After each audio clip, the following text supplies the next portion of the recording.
It's nicknamed the Jewel of the Desert. This 1 mile D-shaped oval officially known as Phoenix International Raceway. But this week, all eyes will be focused on the duel in the desert as the chase for the NASCAR Sprint Cup heats up. Can Carl Edwards continue his winning ways? Can points leader Jimmie Johnson recover from that bit of a tumble he took last week in Texas?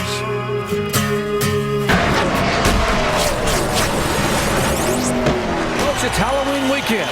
Could number one possibly get a hex because Carl Edwards put Jimmie Johnson 1 lap down. This 48 car is struggling big time right now. We will have to stop for fuel again. Even if I really conserve, talking 4 laps, but...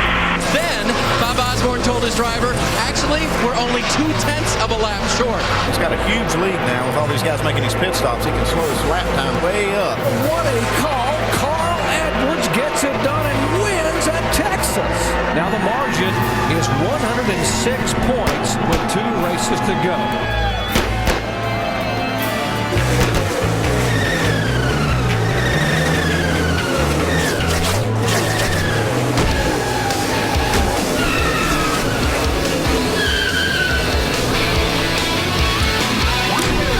We welcome you live to our ESPN coverage of NASCAR Sprint Cup Series qualifying from Phoenix International Raceway. With just 2 races remaining, the chase is on for the NASCAR Sprint Cup. And the margin has been narrowed to 106 points between Jimmie Johnson and Carl Edwards, with Greg Biffle just another 37 points back in 3rd position. Well, every driver wants to win the pole. But here at Phoenix, is the pole a blessing or a curse? For more, here's Dave Burns. And that depends on who you talk to, Doc. That first win of the weekend, getting the pole, here at Phoenix is often the only weekend. Look at Ryan Newman, 4 poles here. Guess you'd have to say a curse. No wins, and he was the pole sitter earlier this year at the spring race, finished 43rd. Probably a curse for Carl Edwards, too, in his first and only pole here at this racetrack. Last fall, he finished 42nd with engine failure. Blessing for Jeff Gordon. He is the only driver who has ever won from the pole here. He did it last spring, led 53 laps on his way to victory. Jamie Little? Well, you just heard about the curse to be on the pole here. There's actually more to the story. Although only 1 driver has ever gone on to win the race from the pole, there's quite a few that are looking to be in the front. If you look at the stats, the last 9 races here have all come from a top 15 starting position. So you look back at practice this morning. Who should we watch for? Who was fastest in qualifying trim? That, of course, would be the 48 of Jimmie Johnson. As a matter of fact, all 4 Hendrick cars were in the top 7. Doc, I'd say that's a pretty good bet for the pole today. Very much so, Jamie, indeed here. And hello, everyone. I'm Jerry Punch, along with Dale Jarrett and Andy Petrie. Glad to have you with us here at Phoenix International Raceway. And guys, Andy, you talk about the fact that everybody wants to start up front here, and qualifying is always important, but more so at this racetrack. Why? Well, it's about pride for one thing. You want to be up front. You want to qualify good. But the other thing is this is one of those flat 1 mile racetracks where it's very difficult to pass, and so track position is very critical. Also, that number 1 pit stall is very important, and there's a couple of other pits on pit road that are also desirable because they're at an opening. So these guys are going to be qualifying as hard as they can, try to get that pole position for that first pit pick, and then they still want to be up front so they can maybe get those other 2 pit picks. DJ, drivers say there's no such thing as a perfect setup at this racetrack because of the different radius of turns and different banking in the turns. So my question to you is, where do you dial your car in and where do you compromise here? In this qualifying lap, you compromise almost the entire 1 mile racing surface here because you really can't get it like you want it. You're going to get it close, but if you're going to compromise something, where you can get the most speed is in the center of this corner. That's going to allow you to get good exit speed and straightaway speed. So you can't be too tight there, but the worst thing you can be is too loose going through that center. So if you're going to compromise anywhere, get it a little bit to the tight side through the center. It'll allow you to get a lot more exit speed that way. A lot of the drivers are very busy and very challenged when it comes to qualifying here at Phoenix. Let's go down the trackside and check in where Jamie is caught up with David Rudiman. Well, David Rudiman, the first driver out here walking around, checking things out. David, coming off a top 10 finish last week, and we've been talking a lot about you. What's been the big resurgence the last half of this season? Well, we've had good cars. We just have, had stumbled. And, we just searching for that consistency that we need to be able to do that. We've definitely proven we can run, in the top 10 and do those things. We just need to do it on a more consistent basis. So, Brian Pemberton and the guys doing a good job, and we just, we go out fairly early, so just trying to get a feel of what the track's got and and where the shady spots are and all that stuff like that. So just trying to, that and probably more than anything, just trying to calm my nerves a little bit. Now, you've only had one practice. It was this morning. It was very sunny. So what are you checking out here before you go out and qualify? I mean, obviously the place starts to pick up a little bit of shade because of the way the stands and stuff are structured. And, place always tends to get, when the track gets a little cooler, it definitely picks up grip. So you need to know, kind of get an idea where the grip may be or where it may be a little bit better. And also, at the same time, as that big ball in the sky gets lower, it's going to get more shade and it's going to get faster for all the guys that go a little later. So that kind of bums me out. Early draw, but we'll see if we can get there. You said calming the nerves. Do you still get nervous? Yeah, I don't know. The more I think about it, the worse I get. So I don't know. You just want to go out and this is the important place to try and qualify up front. Like to turn a good lap and get a good starting position because as most Cup races are, it's hard to pass. So. All right, he wants to get a good starting position. Dave? Jamie, Brian Vickers has one of those early draws as well. We'll go out third this afternoon. Brian, what are you expecting from your car in this racetrack at that early draw? Well, the early draw, I can assure you, is not going to help, especially as early as the sun's going down these days. But the car wasn't exactly what we wanted in practice, wasn't nearly as fast as we wanted to be. It wasn't handling that bad. We were a little tight in the center and just lacking forward drive off. We made some changes. If I can get the throttle down, I think we'll be okay. You've always enjoyed Loudon, I know, as one of your tracks that you do very well at. What about here? Do you feel comfortable here, like you've always got good speed, if you can work out some of those things? Yeah, I felt like it.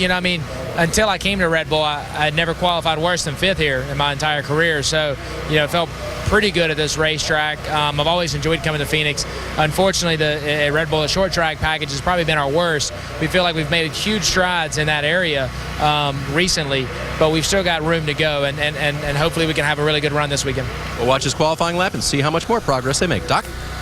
Thanks, guys. And qualifying may involve compromise, but we're not going to compromise what coverage we have for the weekend for you from Phoenix International Raceway. Happy hour coming your way tomorrow at 3 o'clock Eastern Time, followed by NASCAR Nationwide Series action at Phoenix, presented by Craftsman.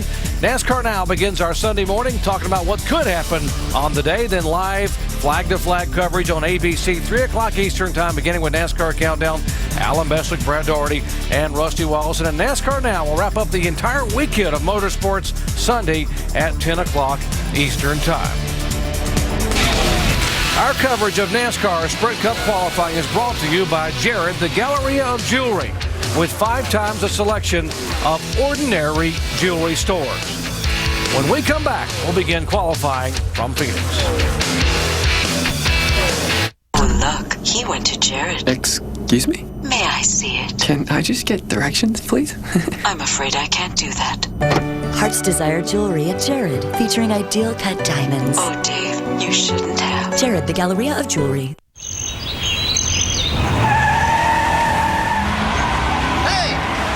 Here, and I'm just celebrating my latest victory. You see, I switched to Nationwide Insurance and saved a lot on my car insurance, and you can too.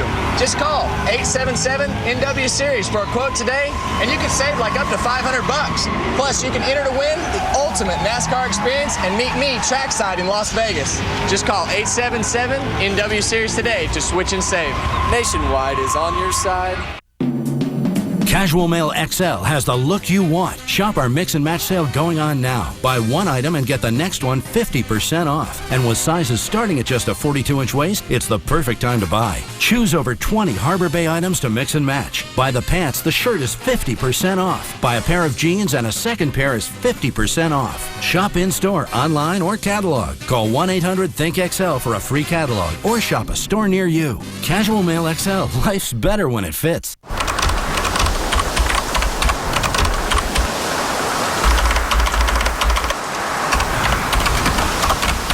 Never buy a used car without a Carfax Vehicle History Report. Ask your dealer or go to Carfax.com. Plenty of people would say P stands for Phoenix, but not Jimmy Johnson. With just 2 races left in his pursuit of racing's ultimate prize, he knows there's another P that is even more profound. For Jimmy, pure and simple, P stands for pressure. Now with Carl Edwards pushing his way into the picture, Jimmy will need more than patience to prevail and earn his place in history. The chase continues at Phoenix, Sunday at 3 Eastern on ABC.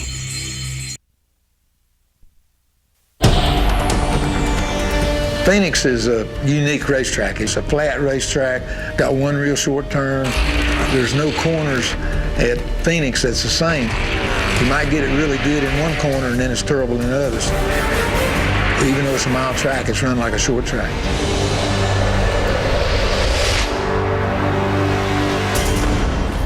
One of the all-time legends of NASCAR talking about the difficulties of a lap at Phoenix International Raceway. Tight turn 1 and 2, sweeping 3 and 4. Where have the winners come from over the years? Well, only 4 times from the front row, but it's important to be in the top 10. As you heard him say earlier, you got to be up there for track position. You want to get a good pit stop, and you want to be a factor early on. Let's go down as they're getting ready to roll back to pit road and Jamie Little. Well, this guy's gone to victory lane here, but it's been quite a while since 2002. But, Matt, you said after the last race here, it was a, quote, disappointment, and that you guys were kind of lacking on your short track setups. Where are you guys looking to improve? Well, first of all, really, it's been quite a while since we've been to victory lane anywhere, really, it seems like. So, just trying to get the balance better with this car. Last time we were here, really, we made a mistake assembling the car before the race, and that cost us to blow a tire and drop out. So that was a disappointing part about the spring race. But last fall we ran okay. We led some laps. I think we finished third, so hopefully we can improve on that a little bit this week. You said it's been a while since you've been in victory lane. I think you've won every year for the past 6 years. What would it mean to get back to victory lane with 2 races to go before the season's over? Well, that means a lot. We've been able to do that more times than not during the season, so it's disappointing not to go. The only time we could go to victory lane this year is if it was to visit Greg and Carl, so we'd like to be able to go there with our own car and be able to get a win here before the year's out for sure. All right, Matt Kenseth rolls out about 8 cars in, Doc. 34 races since Matt Kenseth has won a race. Hard to believe. It was the finale a year ago at Homestead, Miami, his last time in victory lane. Now, you heard some of the drivers allude to the draw here, and now they're going to go early, but it cools off in a hurry here, and the shadows creep across the racetrack. What effect could that have on qualifying? I think it's going to have a big effect because it does cool off rapidly here in the desert, and when these shadows start getting on the racetrack, that track temperature comes way down, and it's going to be a great draw for people like Clint Boyer, Casey Kane, Jeff Gordon, a lot of the guys that are going late in the going. So this could be more about the draw than it would be as far as a fast car. Yeah, unfortunately that happens a lot here, but to get everything in the day that we need to out here with nationwide practice and the cup practice and truck qualifying, everything that takes place out here, everything just happened. But it does start, when it starts cooling off and that sun gets down even more, this racetrack changes dramatically. So I'd say those top 15 guys are at a huge disadvantage today. You better have a really good race car if you're qualifying in that group to get a good spot. And the final 9 cars to go are the go-or-go homers, and in that group is the 10 car of A.J. Allmendinger, who was very good in the morning practice session. So if it gets nice and cool, he could be a factor for the pole. That could be an advantage. Having these guys, those go-or-go homers, they go last. They go behind all the top 35. So in this case, this could be a huge advantage for somebody like A.J. Allmendinger and maybe get a pole. There are 44 cars here. These 9 cars are the ones that have to compete among each other to be able to get in on time and speed. And only one of these will not make it. In the morning session, Sterling Marlin was the slowest, but we were told he could be quick in qualifying. Jumping 20 buses, it's Danger. Danger. Sullivan. It's my first name. Danger. Are you ready? All right, Danger, we are good to go. Watch me fly!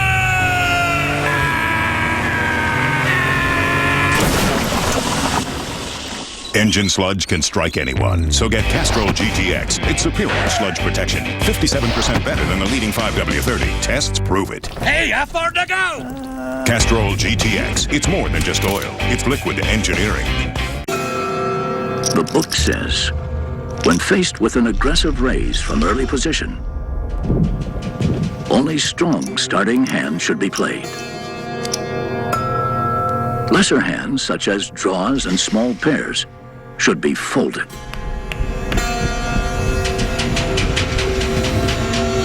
Sometimes you gotta go with your gut. We play at FullTiltPoker.net.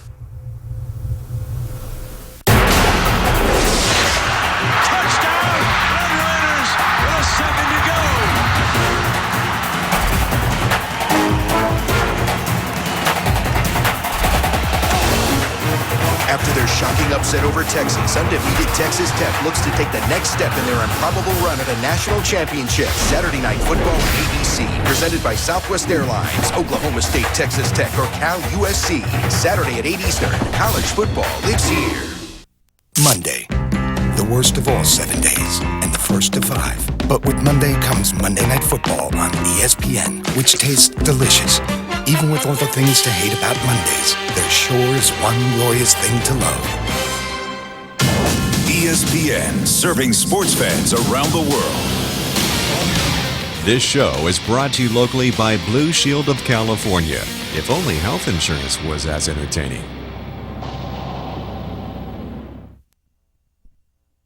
And I lost weight. Lipozene was formulated only for those people who seriously want to lose not just weight, but pounds of body fat. Call now to try Lipozene risk-free for 30 days for only $29.95. Call in the next 10 minutes and we'll double your order and include your shipping absolutely free. Remember, Lipozene is clinically proven to reduce your body fat and weight or will refund your entire purchase price. Call now. Call 1-800-584-5619. Back at Phoenix International Raceway, NASCAR Sprint Cup Series qualifying getting underway. Scott Riggs, the first car to go on the racetrack. There is Scott and his Chevrolet trying to make his will make his eighth career start here. His best finish, a 14th back in 2004, his very first trip to Phoenix. Sure, he looked at that qualifying draw and went, oh, great, I'm the first one out. Somebody's got to be first. He's already picked up considerably over what he ran in practice. Yeah, that's a great lap, 27:19. I think that's going to be an indication, though. I really think that these qualifying times are going to be a lot faster than the practice times we saw earlier. Yeah, he was back at 39th in practice, so he was struggling in that session this morning. He picked up right at a half a second, so that's a nice pickup. That just tells you how much more grip the track has now because of the shade and the sun going down. So you think those guys thrown back in the back and they saw that right there, they're really licking their chops. They said, wow, I'm going to go fast when it comes time here. The luck of the draw, the later in the day you go, the cooler it's going to be here, and those shadows are going to creep across, and it's going to make a big, big difference. Here's the 2-car. Kurt Busch, he is a former winner at this racetrack, won back in 2005. Has yet to win a pole here, has started second, though, in the year he won the race.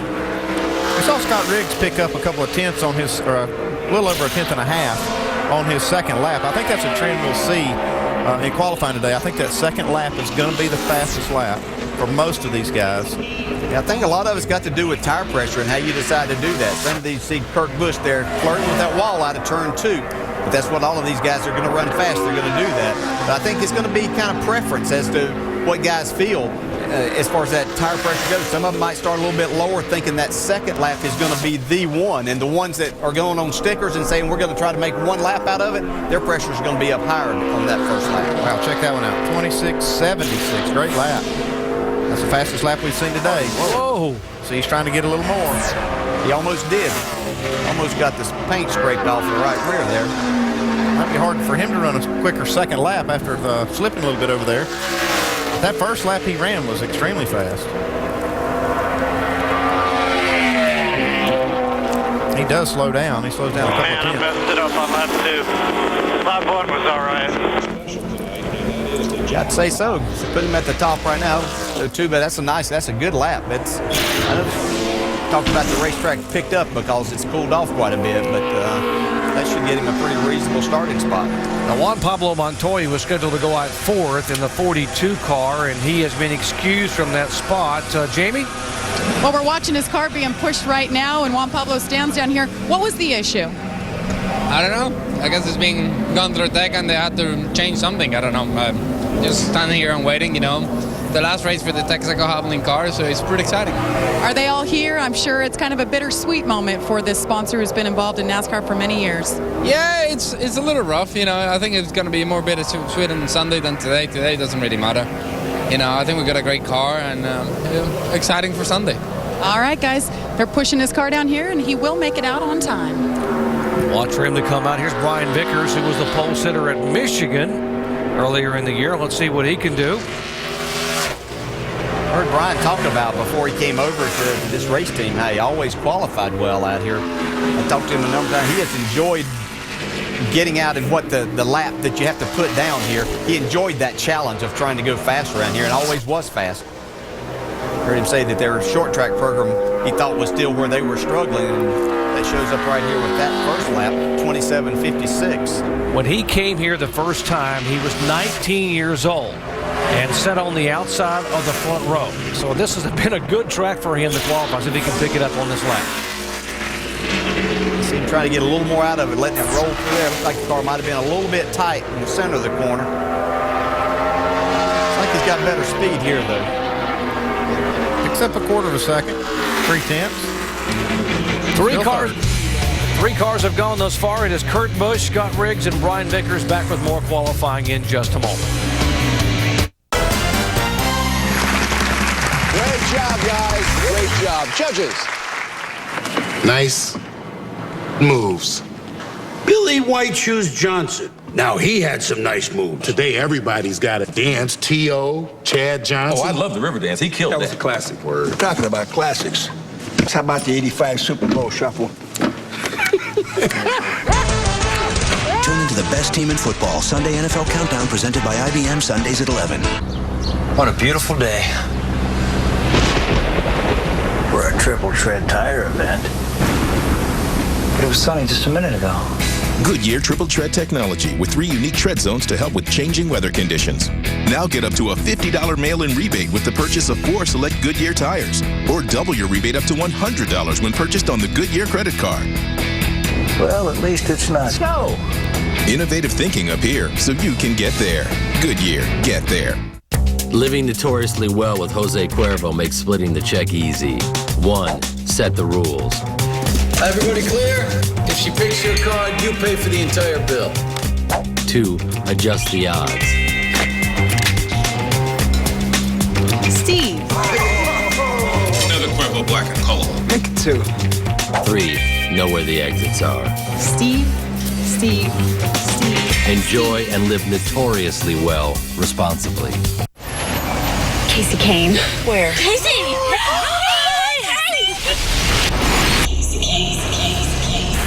There he is.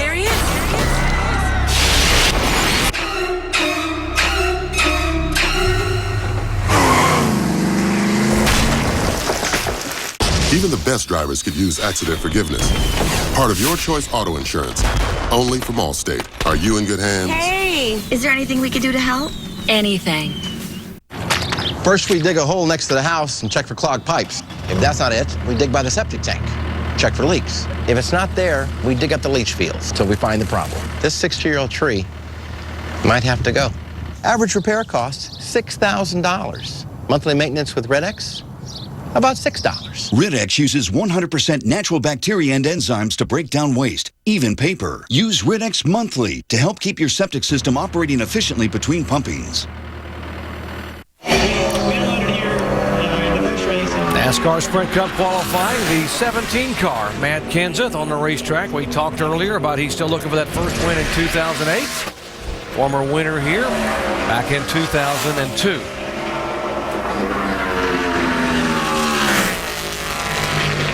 It's off just a little bit, losing more time there. Like a grip there in the center of the corner and trying to let it roll.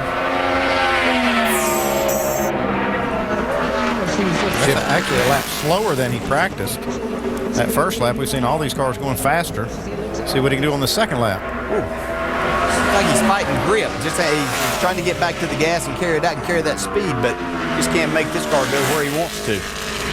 See, right there, turn 3, right in the middle of 3 and 4, he's losing a lot of time. They can pick it up and picks it up a little bit. 27-21, moves up to 3rd.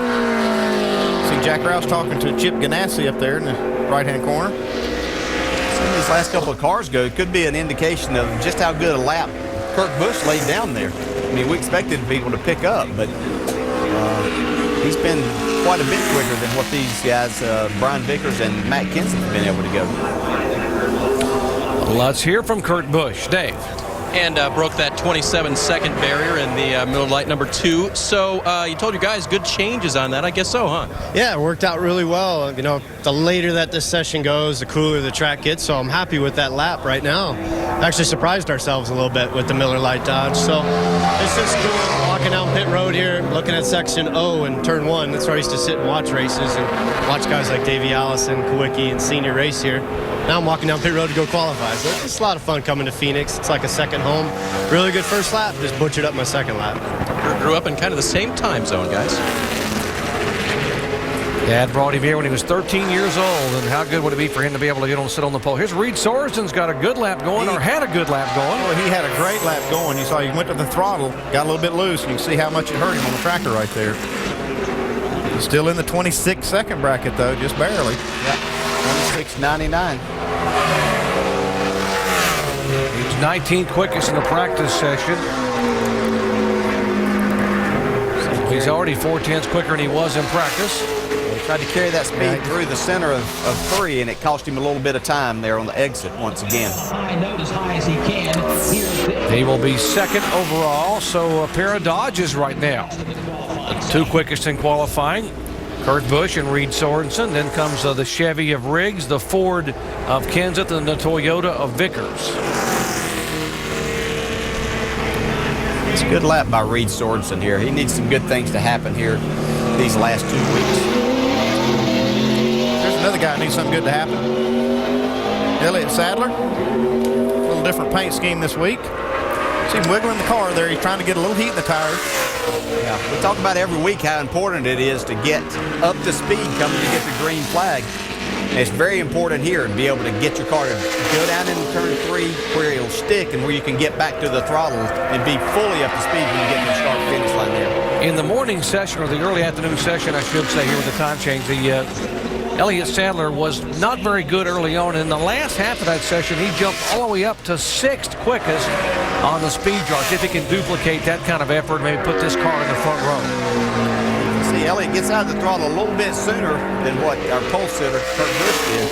One thing I saw getting into turn 1, we see big-time sparks right there where it bottomed out in the middle of the corner, but I saw he locked the left front wheel up a little bit getting right down into this turn the first lap. You get so excited, it's hard clean now, but he's still losing some time right there. Yeah, hard to temper back. You get so excited about going out here and making that lap, and it's easy to lock it up going down into that first corner. Plus, he qualified second here in April, was so good in qualifying, nearly got the pole. You see, still struggling there in the middle of 3 and the exit of turn 4. And he will pick it up to 4th position with that second lap, but still Kurt Busch the quickest overall in qualifying. Tuesday night, one mistake, one missed opportunity could cost you $9 million in cash. Who will win the most coveted jewel in the game? The World Series of Poker Final Table, Tuesday at 9 on ESPN.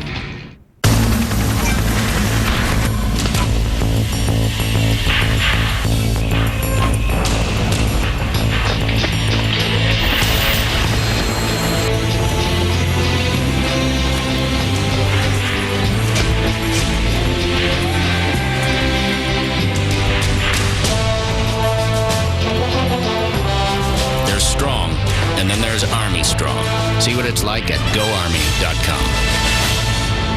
What's going on, big guy? What's up, man? How you doing? Hey, you're going to love this. I'm wearing the new Hanes boxer briefs. Oh, yeah? They don't ride up your leg. Check it out. Underwear that stays put. New from Hanes. That's the Comfort Fit Promise.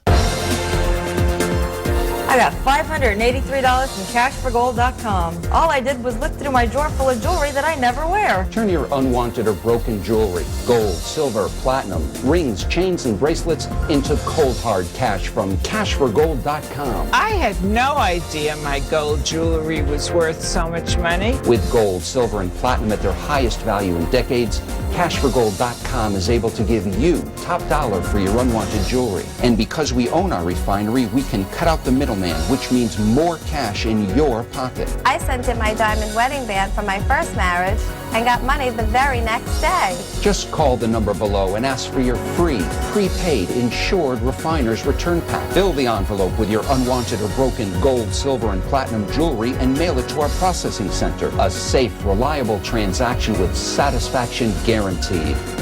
Call 1-800-970-6985. Call now. ESPN, your NBA destination. Tonight, The Spurs battle the Heat. Then, the Mavs take on Chauncey Billups and the new look Nuggets. Coverage begins tonight at 7:30 Eastern on ESPN. David Reagan on for qualifying, and here's the young man who sits 13th in the point standings and has had top 20 finishes the last 7 races in a row, including 4 top 10s. This team's really coming on here at the end of the year. Yeah, they've done a really good job.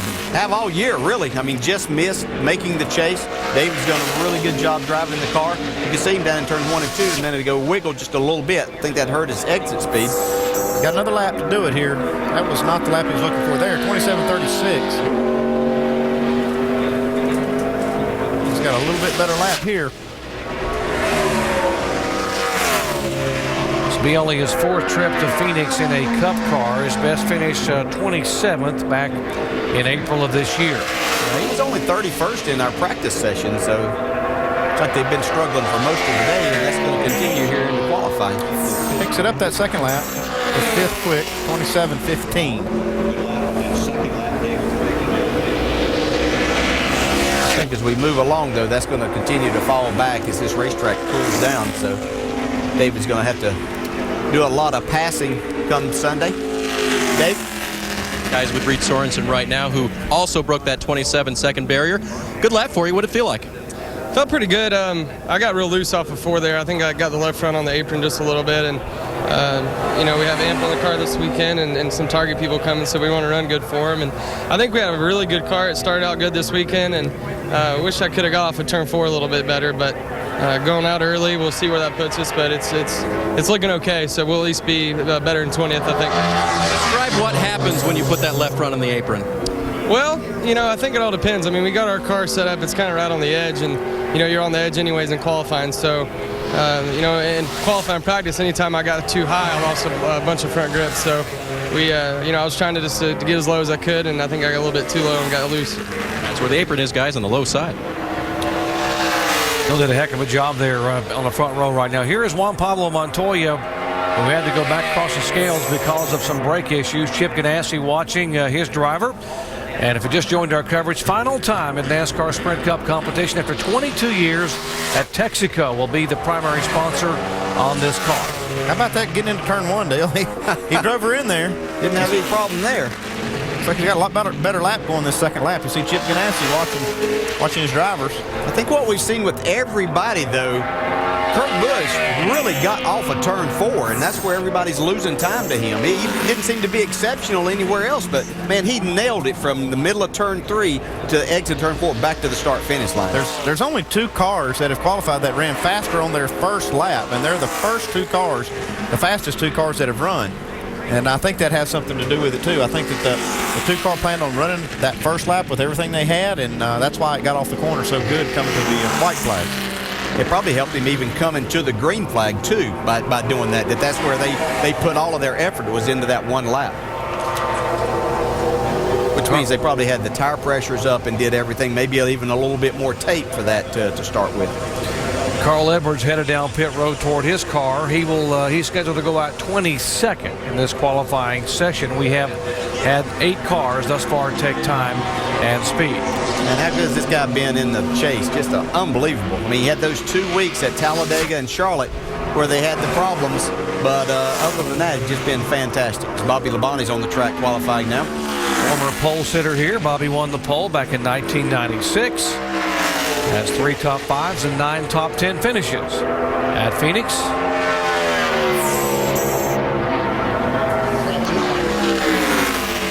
Clocks in at 27:48, which is the slowest of our 9.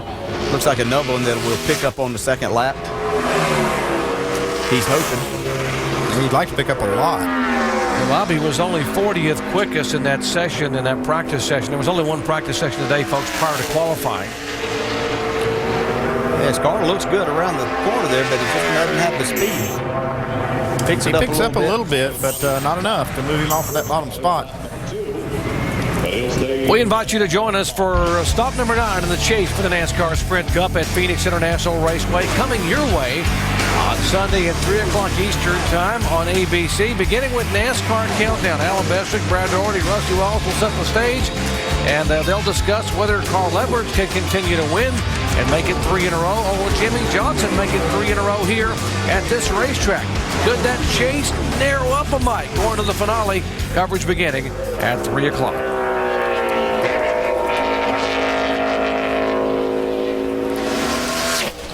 Here's Travis Quapple. He was the slowest car in practice earlier today, 27.71. So he needs to pick up a lot. See, it's not running right on the white line. Looks like he's struggling with the car some still. Generally would be, you see times like that probably the car is really just not under him. He just doesn't have the grip. You can see he can't turn the car down right there in the center of the corner. See what happens with his first lap time. It's the slowest of the cars so far, 27.40. 10th out of 10. They were pretty excited about coming here with the car they ran in New Hampshire, which ran in the top 15 most of the day and finished 16th. Thought the flat racetracks would treat this car the same way, but they have really struggled with the handle on this one today. You would think so. I mean, if you have a car that runs good at New Hampshire, that's a natural place to bring it, is here. They're so similar, but it's not crossing over for these guys at all. He does pick up and beat Bobby Labonte. That's a 27.31. So 10 cars have gone of the 44 that are here. Still some very heavy hitters to go when we come back in just a moment.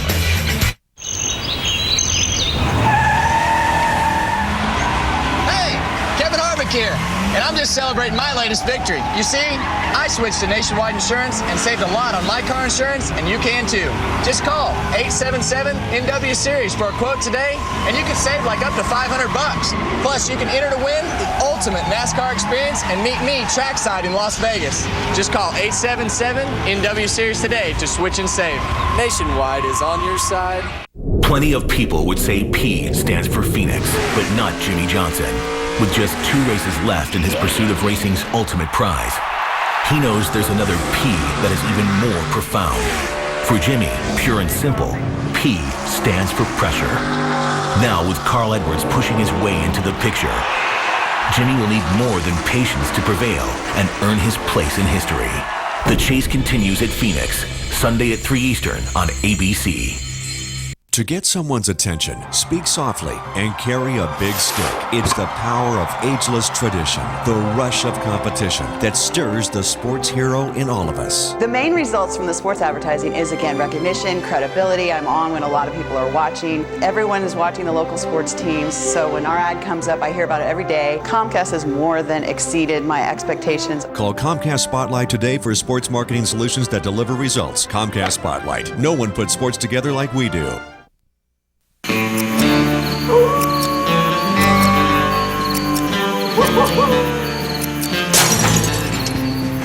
Ain't gonna happen.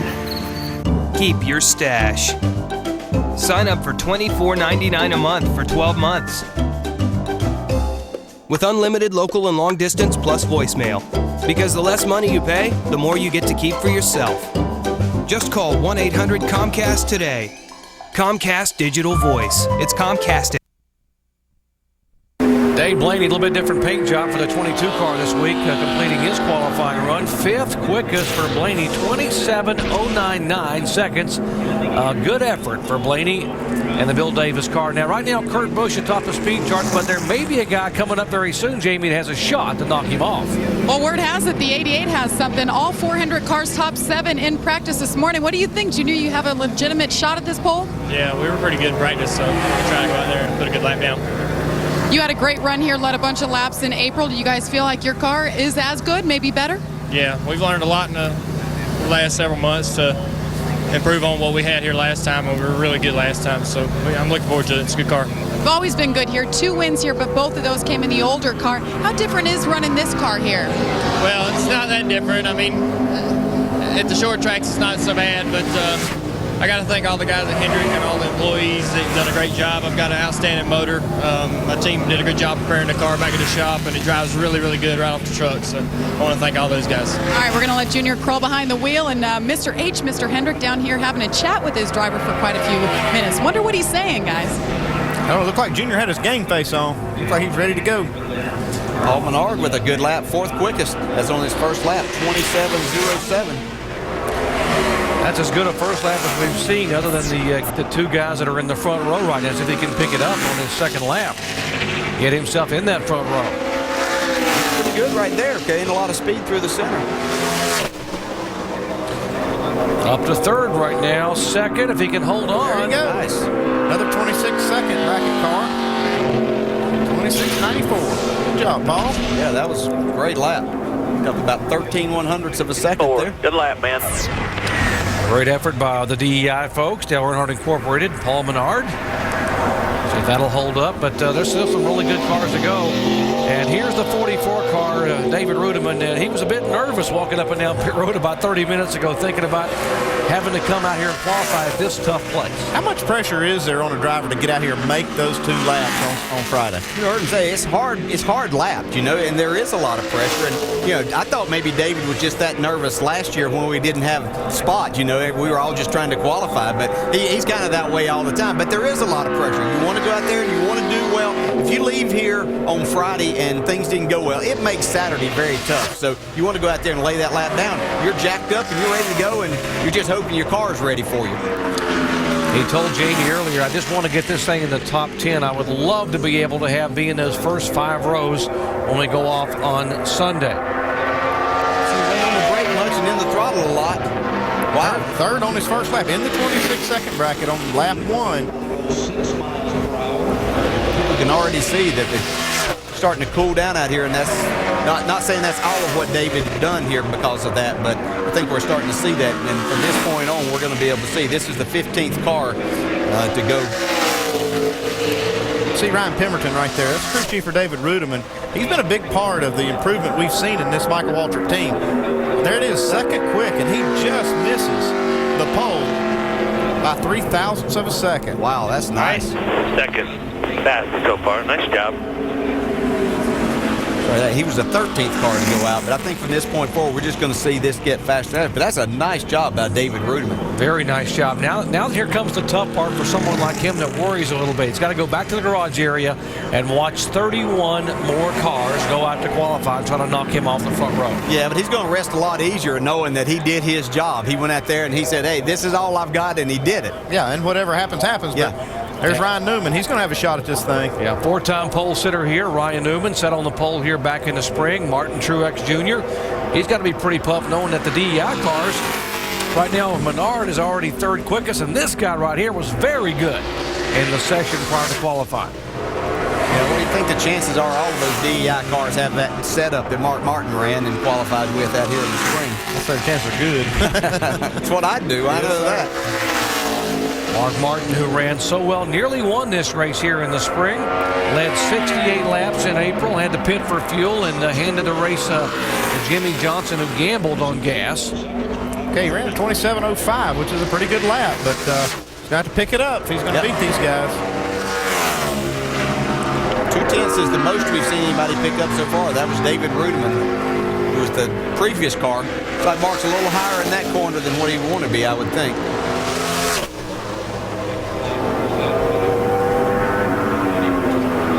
Nice pickup. He's in the 26-second bracket, but it's only 4th quick so far. Dave? Andy, let's get that definitive answer for you on the Mark Martin spring car setup. Anything close for you guys in the 15, and what about the 1 car as far as you know? We're all really close. Front springs will all vary between a few pounds, but it's all real close. And obviously Mark won this race in the spring. Probably should have won it if it didn't come down to fuel mileage. And so that's a good baseline for everybody to start off on.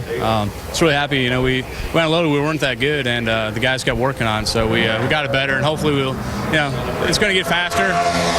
Maybe top 15 starting spot. We'll see. All right, good run for Paul Menard, guys. And there's your answer, Andy. Yeah, thanks, Dave. So you just ask, and Dave and Jamie will go find out. Here is the Dale Earnhardt Jr.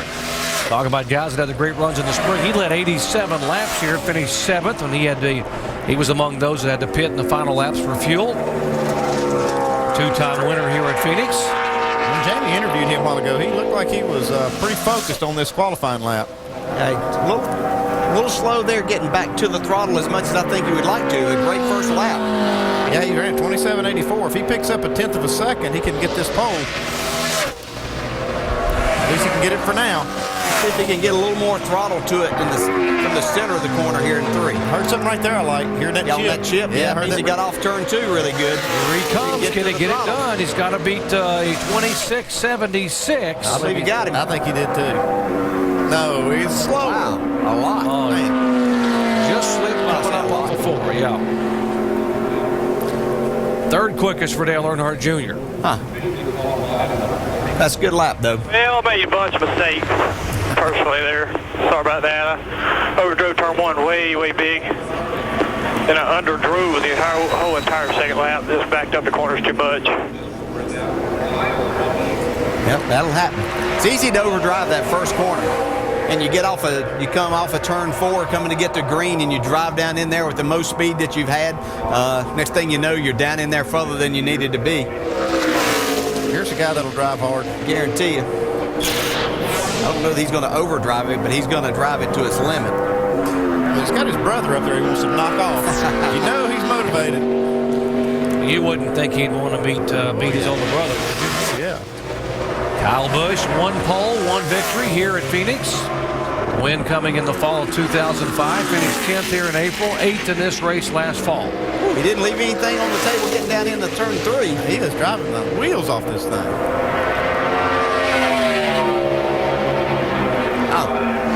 I drive a little harder. Only 12th quick on that first lap. I can tell you, it's not for lack of trying. He's driving this car hard. This is the car he had at New Hampshire where they had the infamous Heim joint issue in the opening race of the chase. And they struggled so mightily. Brought this car back to see if they could make it up to him. Maybe getting it on the pole or maybe getting a victory. Well, he won't be on the pole, but not a bad effort. He picked it up to 7th quickest for Kyle Busch. 16 cars have gone out to qualify. When we come back, Tony Stewart, Casey Mears, and coming up soon, Carl Edwards.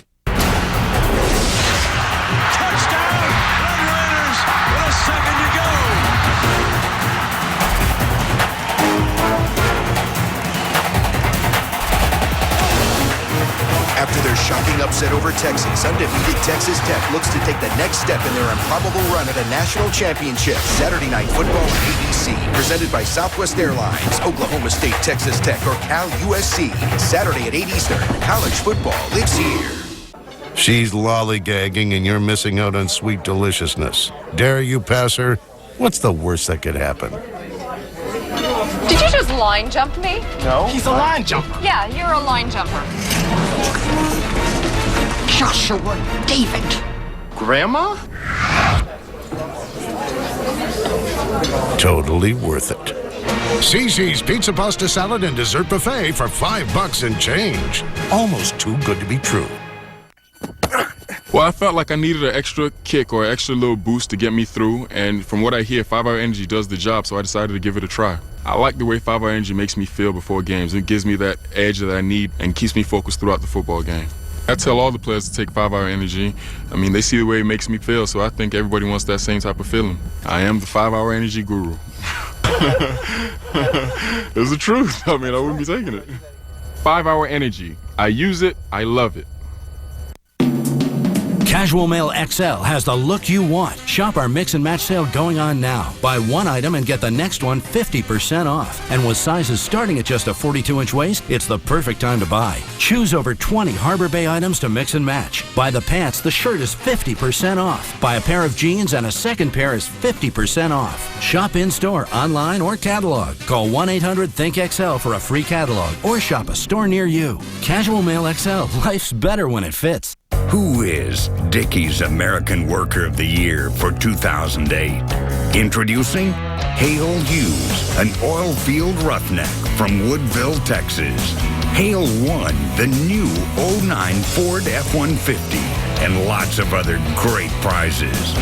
Find out how your favorite worker can become next year's winner at Dickies.com.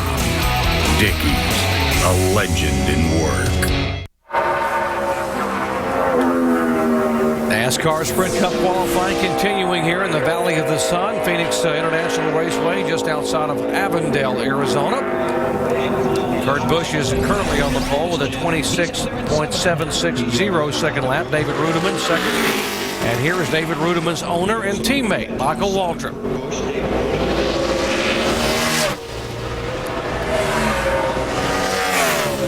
Michael struggling right from the start. Didn't get a very good run down into turn 1. Probably had something to do with possibly getting loose in 3 or 4 or something like that when you see that happening right there. Yeah, that's over 28 seconds for Michael. That's the first car in the 28-second bracket. That's not the one you want to be in, though. Got a better lap going here, man, I'll say he does. You hear that rev limiter chip kick in there going down the backstretch. Driver loves to hear that. Yeah. Means he's got more speed. Losing some time here, though. Got off into that corner a little bit hard. Couldn't get it turned where he needed to. A lot better lap. Pickup. Yeah, about almost a second pickup. Let's check in where Jamie is caught up with our points leader. Talking to Jimmy Johnson, they're moving all the pit equipment down here now. Jimmy, 106-point lead right now in the championship standings. So what are these days like, Jimmy? They go by awfully slow. I'd like for Sunday to get here and go racing and go out there and do our jobs. But, last week wasn't like what we wanted, but we were off to a great start this weekend. I got a very good shot at the pole if I can just get out there and lay down a good lap, run into Orion. But no, I'm really looking forward to this qualifying effort. That guy just kind of stared at me funny. Did you see that? He did. He gave you a dirty look. Was he going to punch me or something? What was that? Maybe not a Jimmy Johnson fan. I guess not. Ryan Newman. Yeah, I definitely had a 12 hat on. But anyway, looking forward to it. All right, Jimmy Johnson definitely knows how to get it done. We're going to let him run and get in his car, Doc. Thanks, Jamie. Jimmy Johnson looks a little bit upbeat there. Not too much pressure, feeling the pressure yet, but he knows that this is a very good racetrack for him. I wonder if when he walked back by that guy, if he was going to stare him down. That guy was pretty big, though. I would. Here's Tony Stewart, who won here in his rookie year. One of 3 wins for Tony as a rookie back in 1999. His second career victory came at this racetrack. His first lap, 27:30, 16th out of the 18 cars so far. He can pick it up here on that second lap. It's a little better already. Yeah, he gets through turn 3 here. Losing some time right there. Again, we see Kurt Busch just really got through the center and off of turn 3 and off of turn 4. He picks it up about a 10th and a half to the 13th spot. I'm pretty impressed with Kurt Busch's lap. He went out second, and he's up on the top. Nobody's not been able to knock him off yet. Lots of motorsports coverage coming your way. We'll be back here with NASCAR Sprint Cup Series Happy Hour at 3 o'clock Eastern Time on Saturday. NASCAR Nationwide Series action to follow, presented by Craftsman, 4 o'clock Eastern. NASCAR Now will kick off our Sunday morning coverage. NASCAR Sprint Cup stop number 9 in the chase for the Sprint Cup on ABC Sunday at 3 o'clock Eastern Time, and NASCAR Now at 10 Eastern Sunday night, wrapping up the weekend's motorsports activities. Here is a car that might have a shot at Kurt Busch. Casey Mears was second quickest in practice today. Yeah, let's see what he can do. That was impressive in practice. Watch these Hendrick cars be right up front. I'm telling you, Kurt Busch laid down a lap that's making them all drive these things pretty hard. Trying to catch up to him. Right there it seems to be, right in the middle of turn 3. Kurt Busch must have just really nailed that corner, carrying a lot of speed through there. You can see once again, that's where Casey Mears was off. 9th quickest.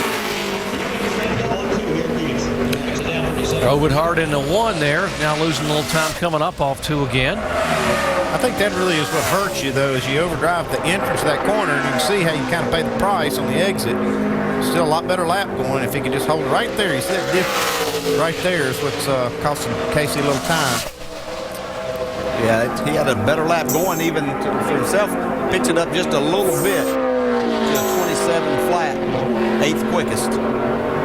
I'm not so sure that this track cooling down is really helping these guys. We've seen that sometimes in the past where you think that's really going to be an advantage, and sometimes you just get a little bit too tight in the center. Jamie? Well, Greg Biffle just put his helmet on. You know, oftentimes we say if you have success at Loudon, you have success here at Phoenix. Well, this guy won the last race at Loudon. Does that bode well for you, winning at a track like Loudon, Greg? We often hear you'll have success here. Yeah, I think so. You know, Loudon's quite a bit different than here in Phoenix, but I really like this track. And we ran second to Jimmy here in the fall last year, and think we have just as good a car. We weren't that happy in qualifying, Srim, so I'm a little nervous right now how I'm going to qualify, but I think I got a good car. All right, Greg Biffle looking for his first win here. Like you said, guys, his best finish, second. Same car he won with at Dover in race number 2 of the Chase this year. Here's Denny Hamlin in the 11 car. He finished third here back in April in the spring. Denny was only 26th quickest in our practice session earlier today. Looks like he's got a pretty good lap going right here, though. Remember his history here, and only his 6th ever NASCAR Sprint Cup start in 2005. He put his car on the pole here at Phoenix. Boy, he had a great corner going right there. Looks like he got on the apron just a little too much. Yeah, that just upset the car. I don't believe he's going to be able to recover from that to get a faster lap. His first lap was 4th quickest, 26.92.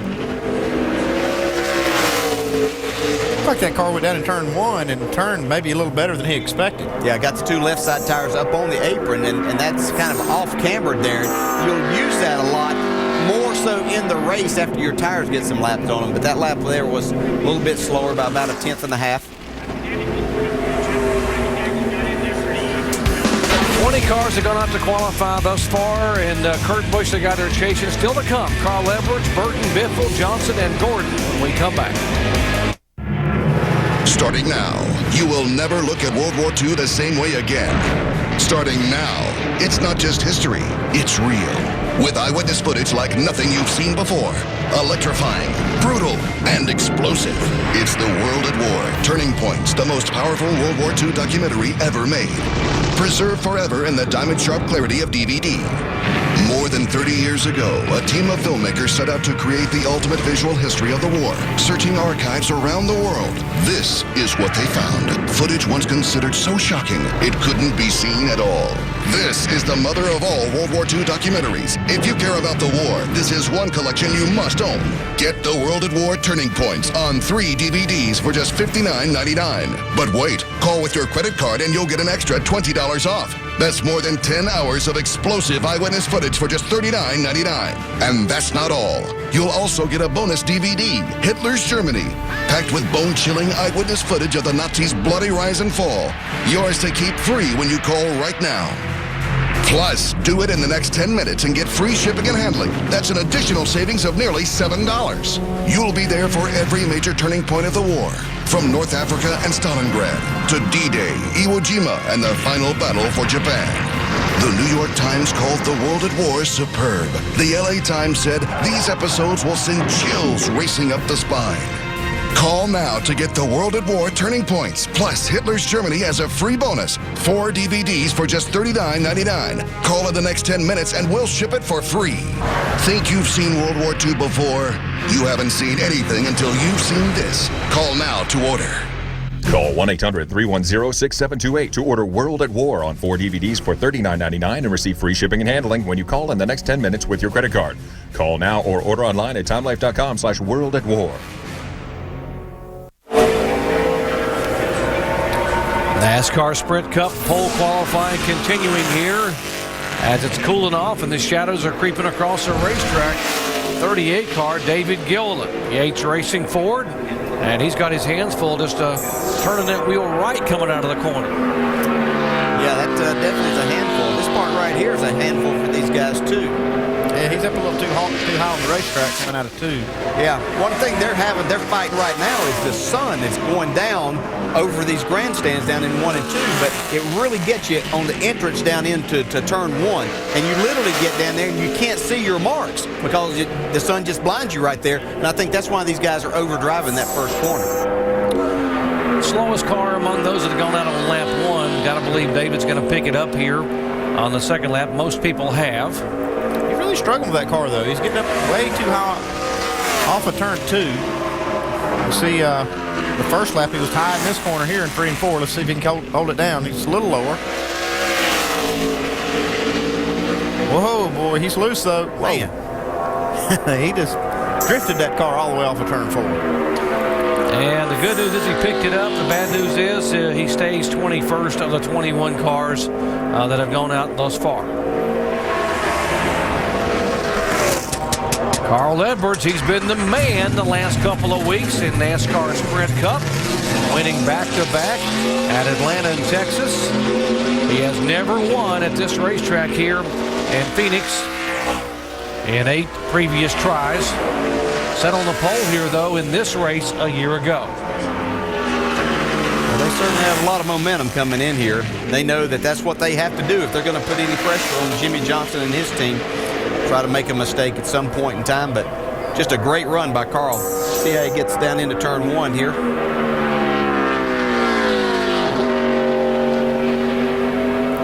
Lost some time right there. He was either a little late getting back to the throttle, just couldn't get the grip that he needed to get back in the gas. Whoa, man, car really jumps out there getting in the corner. Remember, it's important to qualify well for picking a pit position on pit road to be able to get on and off quickly in pit stops, and that first lap is not that good. He needs to pick it up if he wants to get a good pit pick here. See him down on the apron. It makes me think his car is kind of tight. If he drove it down there on the apron, it looked like he did intentionally there. His car might be a little on the tight side. He's got a lot better lap, at least to turn 3 there. But now lost some time right there. You can see he clipped the apron going in. It's going to be a better lap. Will you get him in the top 10? Yes, it will. 9th overall. It's actually a tie with Casey Mears to the thousandth of a second. Jamie? And Kevin Harvick and I standing here watching Carl Edwards go by. He's doing triple duty this weekend, so a lot of hours behind the wheel of the race car. You haven't had much time in this car, but what do you think, Kevin? Can you guys give it a run for a pole? I don't know about a pole. That's a pretty sporty lap. Our car, our Shell Pennzoil Chevrolet, has been really good since we unloaded. It's a really good race trim. We were good in our first qualifying run and a little loose in the second run. So hopefully we got it just right. We got a good draw today, so we did that part right, and we'll see what happens from there. A lot going on. Truck series, of course, Ron Hornaday on the pole, but 6 points separate him from winning a second championship in a row. How do you separate being team owner from being race car driver and concentrating on this?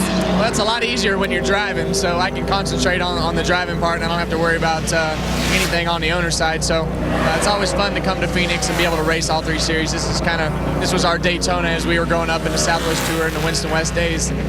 Look forward to coming here every year and kind of seeing a lot of people that you hadn't seen and racing on a racetrack that really hasn't changed a whole lot since those days. Of course, Kevin Harvick from Bakersfield, not too far from here. He's won here twice back in 2006, Doc. One of 2 drivers to win in all 3 major NASCAR series as well, and the trucks and nationwide. Here's Jeff Burton, a 2-time winner in Cup competition here. See what he can do. He is 4th overall in the chase points. Yeah, first lap puts him 18th at a 27.20.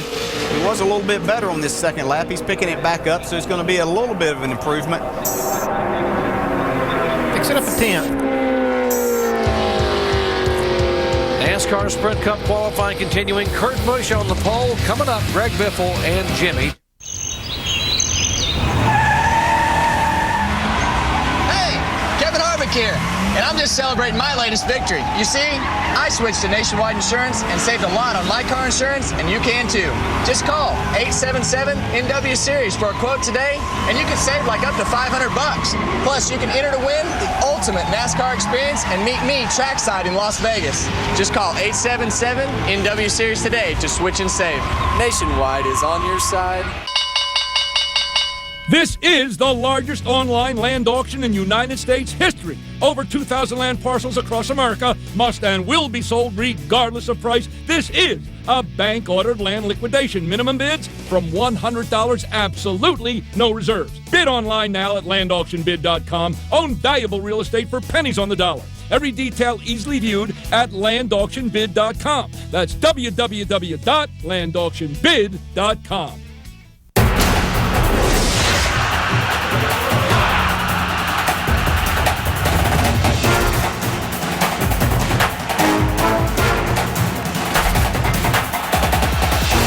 Number 3 Penn State looks to remain undefeated and stay in the wild race for the championship as they face a dangerous conference road test against Iowa. College football presented by Best Buy, Penn State, Iowa, or other regional action. Saturday at 3:30 Eastern on ABC. College football, it's here. For ladies looking for that quiet place that doesn't exist, we found it. No husbands, no children, no pets, no phones. Imagine a place 100% for you. Brentwood's Cabanas in the Garden, a day retreat for women. Stop the world for yourself. For an hour to 6 hours in your own cabana, get relaxation, prenatal, hot stone, or aromatherapy massages. Ask about private parties or gift certificates. Cabanas in the Garden at Highway 4 Bypass at Lone Tree Way. The automobile. The aeroplane. The, hotel room. Man-made marvels that are virtually indestructible. Now, two brothers with a combined 7 world demolition records are going to try to tear them apart with their bare hands. It's man versus man-made. Man-made does not win. Human Wrecking Balls starts Wednesday at 10:30, only on G4. I always looked at it from the standpoint, whatever you've been doing to get you there, you better keep doing it. You definitely have a target on you. There's no question about it, and everybody's shooting for you. I think there's much less pressure on the guy who's in second place as long as he knows he has a chance to get there. Don't you love hearing from the king, Richard Petty, and one of the all-time greats, Ned Jarrett, talking about doing what you've been doing and the pressure. And Greg Biffle says if we can just get this It's in the wall. car out of the wall, we get this to Homestead, and I got a shot where he is so good in that final race. And he is hustling this race car. And it looked like he drove it to Homestead over there in 1 and 2. That's amazing. Hitting that wall, he didn't lose that much time on 2 there. You can see a little bit down the backstretch. Going to hurt him off of turn 4 there. Man, 27-20.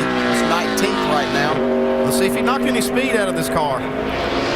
Don't hit it again, Greg. He must have it wide open. He hit the same spot, the exact same spot on the wall. And the tracker is following it from his first lap. He's almost identical, you can see. If he can improve on 19th position. He does slightly. He doesn't improve it position-wise. He does pick up a little bit. He's going to be disappointed with that, but he's going to be more disappointed that he got in the wall. Watch this car just come up off the corner, just slide right into the wall. He's just wide open in the gas. This is the toughest part of this racetrack, is right there. This is not a replay. It is, but they're he just lengthened it a little bit. Yeah. That's what you call hitting your marks right there. Yeah, everybody wants to make a mark in racing, and that's Greg Biffle's right there. Oh. And they will hold up for a second and go out and check it, and Jack, he did everything he could. He had it against the concrete. Can't accuse him of underdriving it, I can tell you that. Not at all. I don't think anybody's ever done that with Greg Biffle to start with. Let's check in with Clint Boyer. Jamie? Yeah, and they're taping up his windshield here. When I ask him about the benefit of going out last, pretty much last as far as chase drivers are concerned, how much will that benefit? That X-brand car right there in front of me, that I don't know what that thing is. But talking about McMurray, of course. I didn't hear your questions, what I'm saying. I asked if it's a benefit to go out. You're the last chase driver going out the latest. The sun is setting, actually. Yeah, I hope so. Bert, my teammate, struggled seeing. Everybody's sun's getting really down, and everybody's fighting seeing getting into one.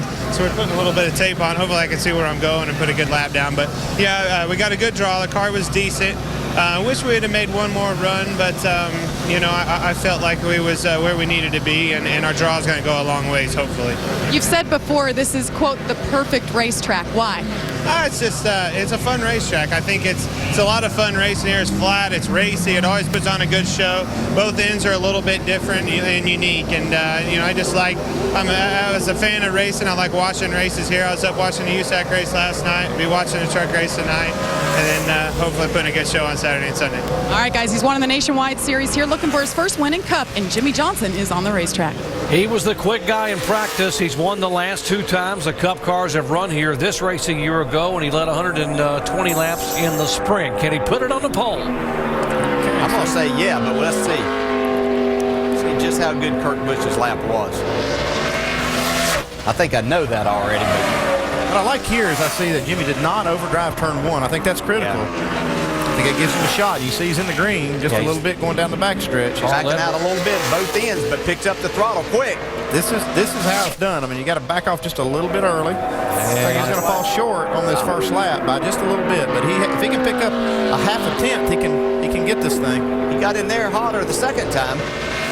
Carl Edwards. Get back to the gas, though. You see Carl, he's very interested in this lap. He really wants to see where Jimmy's going to wind up as far as his pit pick. He doesn't want Jimmy to get that first pit pick. He'd like to get at least second or third. Not only that, but the 5 bonus points he could get if he could sit on the pole and lead that first lap. Okay, here it is, boys. Did he do it? Yes, he does it. He did it. I like to be right every once in a while. 2672, lap 2, that's P1 right now. Good job. Dave? Yeah, is it fair, guys, this week if I don't point out the obvious to Carl, who just watched that lap with the 48?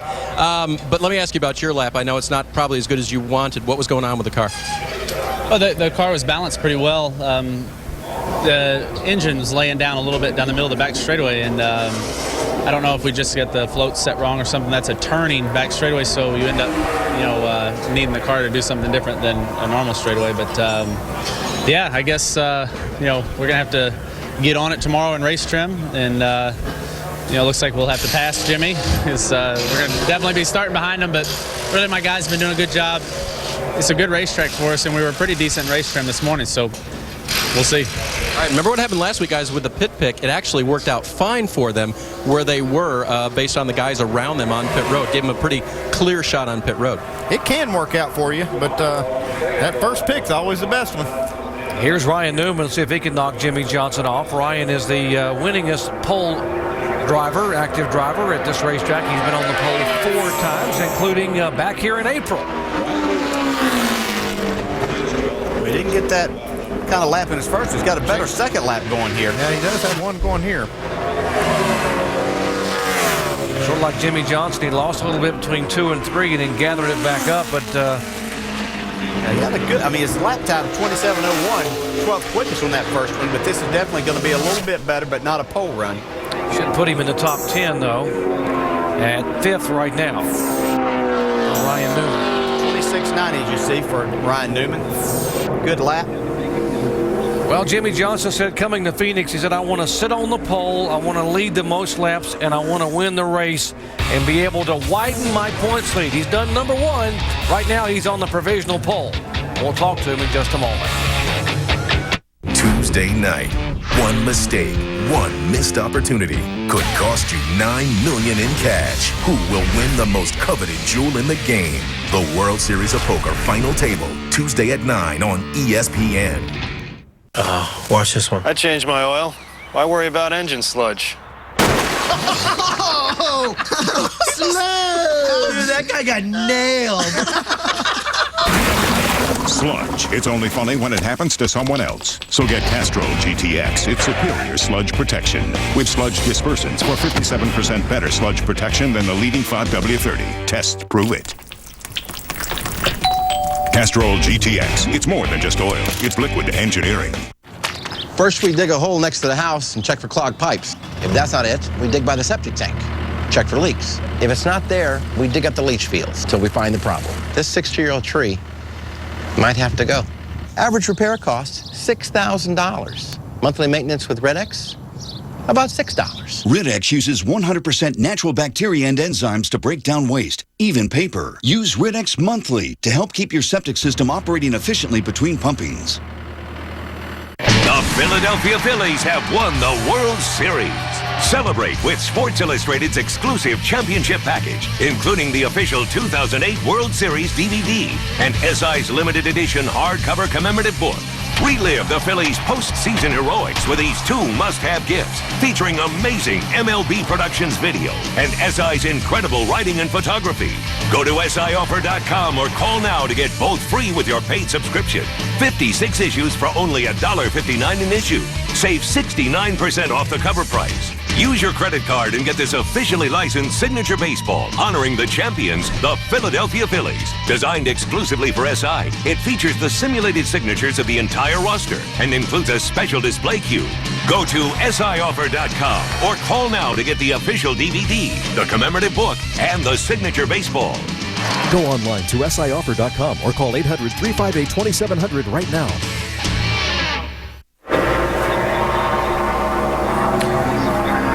NASCAR Sprint Cup qualifying continuing here at Phoenix. The 0-1 car, rookie driver Regan Smith out to take his 2 laps. Yeah, Regan was 11th quickest in our practice session earlier today. So let's see what he's got. These DEI cars have been pretty good so far. His teammates are 7th and 8th right now, Paul Menard and Mark Martin. So both the other DEI cars are in the top 10. I don't think they wiggled like that off of turn 2, but he gathered it up. He's still battling that car some right now. You see it wiggle again down into turn 3.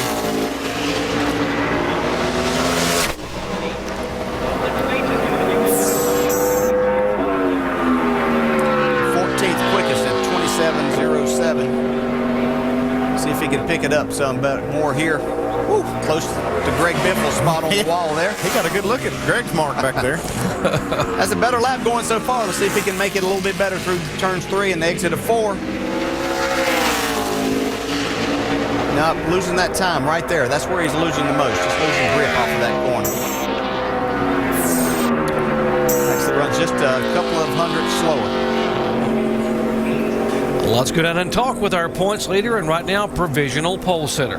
And he sits there. He had a smile on his face, and when he walked up, what do you think, Jimmy? Take us through your run. I wasn't too bad. You know, the sunlight going into turn 1's pretty bad, so you don't know where you're going to be until you bust through that second kind of sunlight down there, right through that second shadow, and then you know where you're at and you can make the corner. The first lap I missed it, second lap I had it right, but car was close. You know, I think that that should hold up, but hopefully that sun hangs up there a little bit longer and keep this track hot. But very proud of that effort that this Lowe's team put in. All 4 of you Hendrick drivers in the first practice top 7. Now Jeff Gordon, he's going to go by us right now. Your last teammate, do you think he has anything to take you off? Yeah, he's the guy I'm worried about the most. I think the 10 has a good shot to be near the top when this thing's said and done. But Jeff's the one I'm probably worried about the most. He's very, very good at qualifying here, and so hopefully it holds up for us. Is that dude coming to punch me again? Am I safe? I think you're safe. We got security around you, Jimmy. Don't worry. Thank you. All right, we're going to sit back and watch this second lap, Doc. Okay, thank you, Jamie. Let's see what Jeff Gordon can do coming off that second place finish at Texas. Well, not the lap he was looking for there. I don't know if that sun got him that first time through there. I think it had a lot to do with it. I wouldn't be so sure. I think he might have planned this. He could have just run an easy lap that first lap, counting on the second. You know, not to take a lot of the speed out of the tires. But he's got a lot better lap going right here. Look at him. Yeah, here he comes. Whoops, he slipped a little bit going into 4 and now coming off of 4. Still not bad at all. 6th overall for Jeff Gordon, the former 3-time pole sitter and winner of this race back in the spring of '07.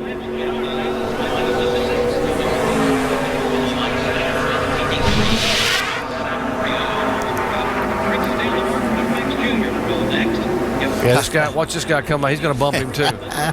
He's getting a bad look right there. He's probably thinking, if Ryan doesn't like him, I'm going to give him a stare too. He didn't realize Ryan was just playing. He says, oh, we're going to get this guy? What are we doing? Oh, Jimmy Johnson, good-natured and able to smile a little bit there. Now I'll see if he can hold on and see if someone's got a shot. It is cooling off out there. And let's see what this one car, Martin Truex Jr., can do.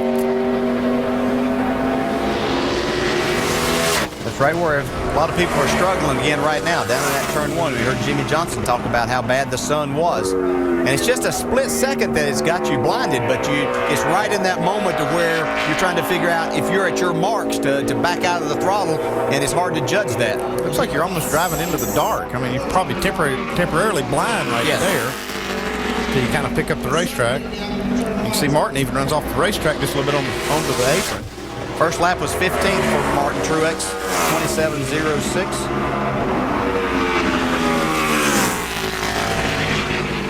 Not quite as good a lap going here.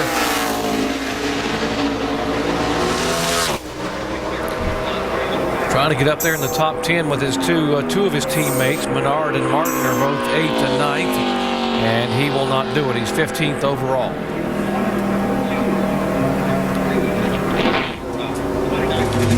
Next guy to go out will be doing triple duty for the weekend. We talked to Kevin Harvick earlier from Bakersfield. One of only 2 drivers to win in the NASCAR Craftsman Trucks, the NASCAR Nationwide Series, and NASCAR Sprint Cup at this racetrack. Yeah, and you can see that tape they've got on the outside of his windshield. Now, that's not allowed on Sunday. You have to have it on the inside. But here, NASCAR lets the guys, because it has gotten so bad, we'll just let them do it quickly because it takes time to do it right inside. So you can see that tape out there trying to help me. He puts it down even further than what you normally would, just trying to help you get into that one spot. Like it helped him so far. A little slow getting back to the throttle right there.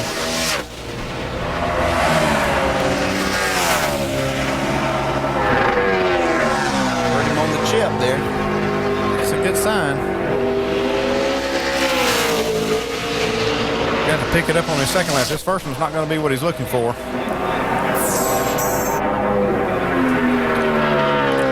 That was 26th overall right now to 27-23. He was 21st quickest in practice. Guys thought they could. They had a bit of an experiment in that morning session. They were changing the setups drastically, trying to get some grip, and let's see if he can a little better on lap number 2. Yeah, and he tried to get a little more out of it, letting it roll down in there in turn 3, and that cost him a little bit of time on the exit. Picks it up though to 15. Dave, what's Jeff Gordon say about his lap? I've jumped into the middle of a fantasy football discussion here. Were you on the winning or losing end of that score? I was on the winning end of that score. Oh, big smile for that. How about your qualifying lap? The DuPont Chevrolet was way better than that. I'm really disappointed in myself right now. You know, with the sun angle it is, it's just so hard to get your reference points going into one. I used the first lap to try to get a reference, and I just didn't drive in deep enough on the second lap. The car was great through the corner, and then I tried to make up for it the back straightaway, and I drove into 3 too deep. So car was awesome. I mean, we're obviously not bad, you know, sitting up there in 6th right now, but I feel like we had a shot at that front row, and so a little disappointed with that right now. So a shade on, you know, a visor that's shaded, tape on the windshield, and it's still just angle of the sun and time of day that gives you the trouble? Yeah, you know what? The sun wasn't in my eyes. It's just the angle of it. It totally changes, you know, your reference points. One is you're blind to the corner. You can't see the corner at all because you're going into the shade. And I have a light in there. I had tape on my visor, a dark visor, and more tape down the windshield. And I feel like I got to my mark. I just was turning in too early, and I could have gone further than I did. The mark I had for practice, I could have gone a lot further than that. Now, you know, everybody has to deal with it, part of it, but just disappointed myself right now. Yeah, decent conditions if you're going 60, maybe not 160 to 180, right, guys? McMurray's got a good lap day. This could be it. He finished coming off his best finish of the year at Texas, 3rd. Yeah. Could he put it on the pole? I think it's pretty good. Yeah, it's pretty good. You're right. Just short. Right at the end. Good 1/100ths of a second. Wow, great lap. He was there the whole 48 way. run a 70. The 2 ran a 72. You're second. That's something. Good lap. He's going to be real disappointed when he sees that tracker, knowing he had it all the way off turn 4. Larry Carter, the crew chief, talking to him. We'll be going over next year to Robert Yates, or to Doug Yates' team for Paul Menard. And this combination here, they'll have Donnie Wingo next year in the crew chief of this car. You see the tracker right there. You see Jamie had that pole till all the way off turn 4 and right at the line. He can tell him he did his job. You're wide open in the gas there. That's nothing Jamie was doing. He said, I did my job. This thing just didn't get there. Just wouldn't pull him there, would it? Now the 07 locked the brakes up a moment ago, going in the corners, just trying to get this thing lowered down. Clint Boyer. Once again, these guys having to deal with that sun, getting that in that first corner. You get there a little bit quicker than what you think, past that mark, and these brakes are cold, and you don't get them warmed up. You jam them on. It's the slowest car on that first lap because of that little hiccup. Sure, this lap would be a lot better.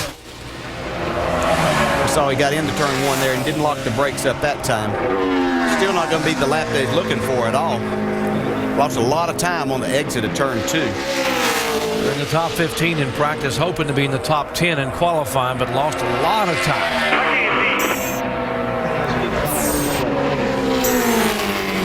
24th overall. We'll show you the hiccup they were talking about, how going into the turn there, he had to really jam these brakes on here on lap 1. See, he's probably carrying a little more speed and he can't see. That's where he can pick it up, but you're already too far in there. and that just kills that tire. It puts a flat spot on it, and that can really kill the next lap. I mean, he's not able to recover from that. That's right, yeah, and he never did get back down the racetrack there to help him any at all with any speed. Well, we invite you to join us on Sunday at 3 o'clock Eastern Time. Just 2 races remain in the chase for the NASCAR Sprint Cup. And will Carl Edwards continue his winning ways and make it 3 in a row? How about Jimmy Johnson? Can he win 3 in a row at this racetrack? Coverage begins with NASCAR Countdown. Alan Messick, Brad Daugherty, and Rusty Wallace live on ABC at 3 o'clock Eastern Time. It's going to be a great race. This is always an exciting race. This is such a fun racetrack to race on. Man, Jimmy Johnson's got himself in a great spot right now to enjoy thinking about that race on Sunday a lot more than if he had to be back there in the middle of the pack. Casey came with his first lap. Not what he was looking for, 30th, 27-26. Expecting him to pick it up quite a bit. All 3 of the Gillette Evernham cars in practice were pretty good. Now Casey's sliding a little bit coming to the corner. He carried some speed down in there. Yeah, man, he had a good lap going to right there, and that's hurting his exit speed once again. He'll pick it up. He's 11th overall. So Jimmy Johnson right now on the pole. Jamie McMurray, Kurt Busch, David Rudiman, and Dale Earnhardt Jr. the top 5. What's going on, big guy? What's up, man? How you doing? Hey, you're gonna love this. I'm wearing the new Hanes boxer briefs. Oh, yeah? They don't ride up your leg. Check it out. Underwear that stays put. New from Hanes. That's the Comfort Fit Promise.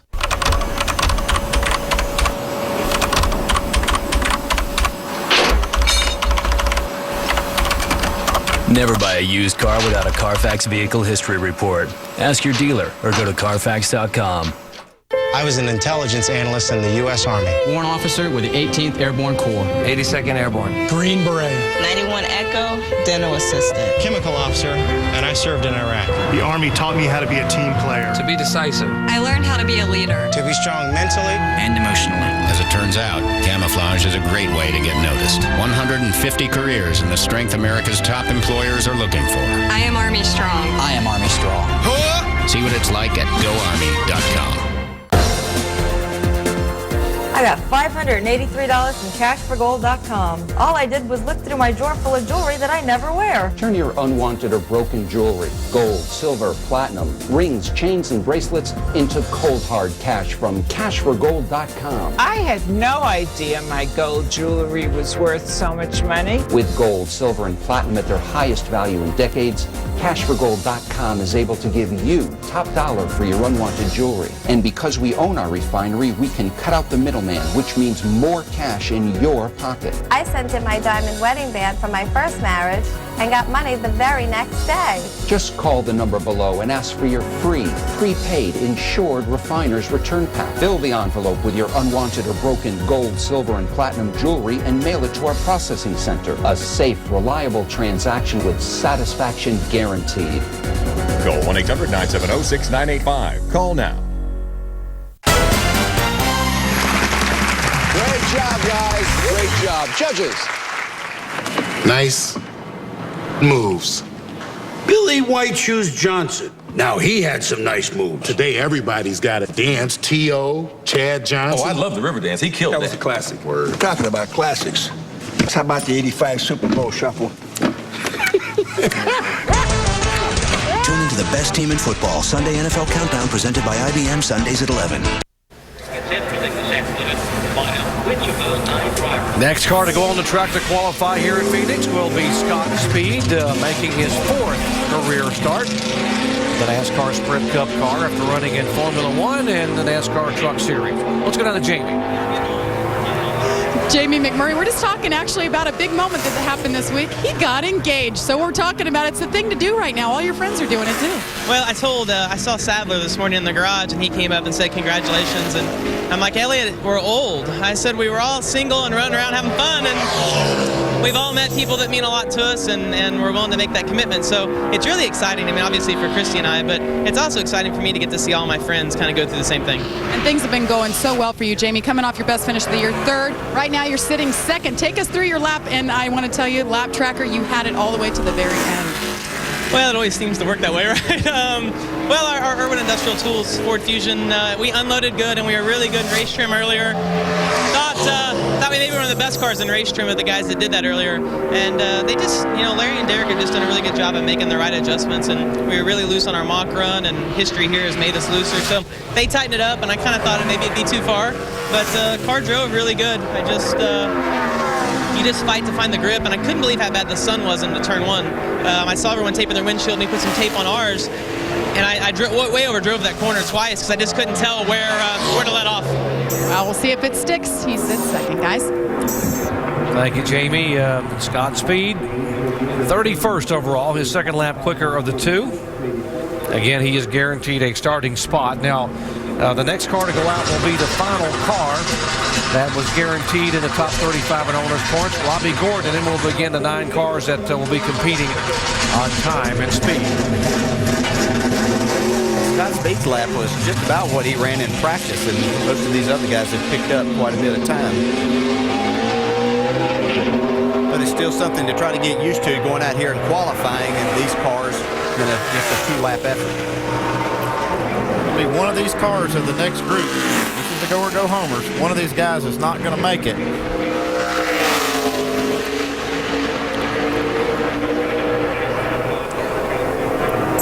Robbie Gordon qualifying for his 13th NASCAR Sprint Cup race here at Phoenix. His best start was 9th back in 2002. His best finish was 7th in 2001. He finished 29th here in the spring.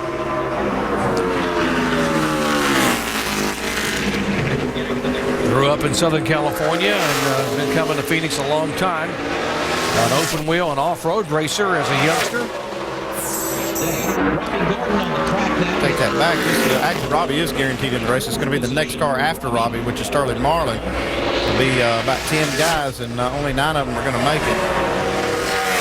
As we've seen with most of the Dodges out here, they pick up on this second lap, and I think that has to do with their tire information that they give their teams. As far as tire pressures goes and things like that, each manufacturer has that. Robbie's going to fall off and not pick up as much here. Does pick up about 2.5 tenths over his first lap. Moves him up to 25th.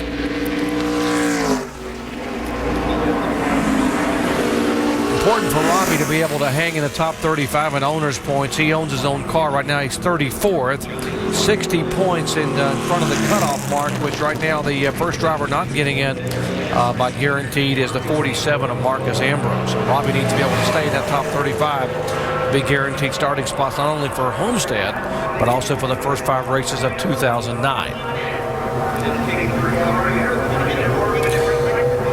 Sterling Marlin, 2-time Daytona 500 winner, now running part-time in the NASCAR Sprint Cup Series. Sterling making his 8th, or attempting to make his 8th start here in 2008. This car's owned by Phoenix Racing, which also fields a car for Mike Bliss in the Nationwide Series. They run a handful of races in the Cup Series. Sterling struggled in our practice session earlier today. He's got to find to pick it up. He's got to find some speed, or he's going to be the guy going home. He's not getting it on this first lap. Still our slowest car so far, 27.52. That is 36th of the 36 cars that have attempted so far. It's a little better to getting off of turn 2 here. Like he backed out a little bit early there, trying to get back to the throttle. He's going to pick it up a little. I'm not sure this is going to be a good enough lap for him. Picks it up to 27.27, 32nd. I'm a little worried about that lap. It's going to be close. Okay, you see this official right here. He's sent it in the pit road. He tapped your fender of the cowl right there. You can hear that click. He said, give me 2 laps, boys. This is it. This is the only opportunity you get to make this race is right here. You got 2 laps to do it. Johnny Sauter in the 70 car. Tony Raines has been driving for a good bit of the year. Haas Motorsports, it will become Stuart Haas in 2009.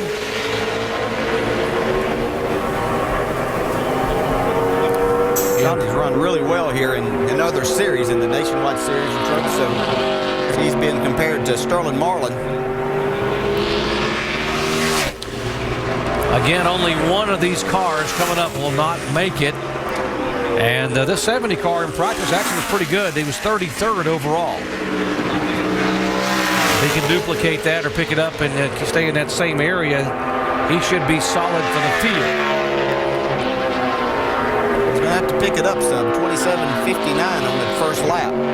He's looking, trying to beat a 27:27 by Sterling Marlin. He lost some time on the exit of 4 that last time. The car turned down on the apron. He's able to stay off of it so far in this lap. See if he can pick up some speed. Needs about 0.3 of a second, a little more. He does not beat Sterling Marlin, and that'll lock Sterling in the race. Good news for Sterling, but Johnny Sauter now is going to have to watch these other guys qualify and hope that 27:30 will get him in the field. Next car to go out is scheduled to be Kyle Petty. And this will be the final start for Kyle Petty in 2008 for Petty Enterprises. A lot of speculation on what Kyle will do next year. Rolex Series comes up. We're hearing some discussion in the garage area that maybe some sponsorship available, and some other teams are talking to Kyle about running a limited schedule. Maybe Petty Enterprises, maybe some other team. So we'll keep you posted on what we hear. Yeah, that's a good thing, is Kyle's got some options to do it how he wants to do it, and that'll be good. And you'd like to see in these last times as he gets towards the end of his career. I'm not saying that it's time for him to, but you know, it's getting to that point that he has the options and will be able to make those choices. 48 years old, 828 career starts, 8 poles, 8 victories. This would be his 15th start in 2008. 27:57 on that first lap.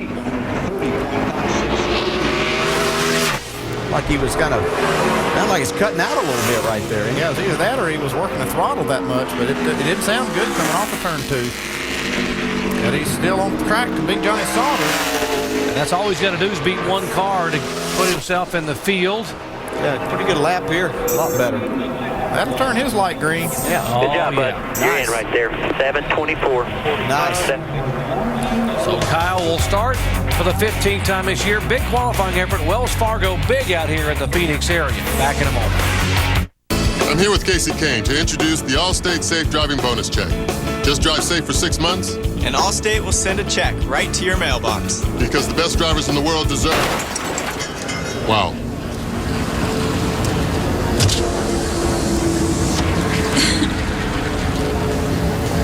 Like I said, accident forgiveness, part of Your Choice Auto, only from Allstate. Are you in good hands? Great, just one more. I'm super sorry about your commercial.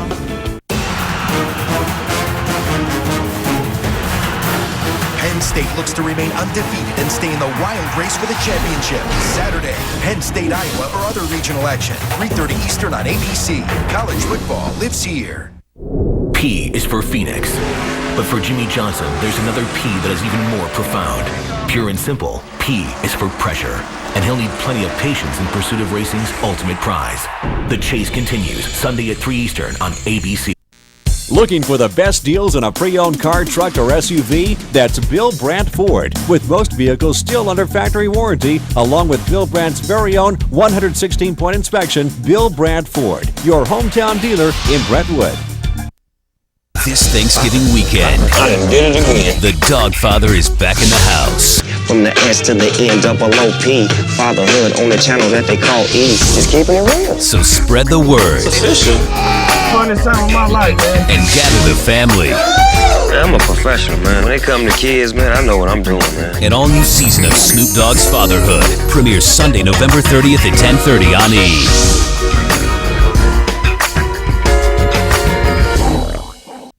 Who's the longest running Ford dealership in Contra Costa County? Bill Brandt Ford. We have one of the largest inventories and selections of new cars, trucks, and SUVs. For custom parts, maintenance, and repairs, visit our full service department. Bill Brandt Ford, your hometown dealer in Brentwood. Awesome Bill from Dawsonville on the track and on the clocks here At Phoenix International Raceway, these drivers have to get in on time and speed. Right now, Kyle Petty is locked in, so is Sterling Marlin. The 70 car is the time to beat for Bill Elliott. That is Johnny Sauter. Bill's got to beat a 27.306 second lap. The only thing for Bill is if he doesn't beat that lap, he's got another little thing going for him. Yeah, he knows he's going to race. He's only used one of his past champion provisionals this year in trying to make these races with the Wood brothers. So they are going to be racing on Sunday. 16-time most popular driver.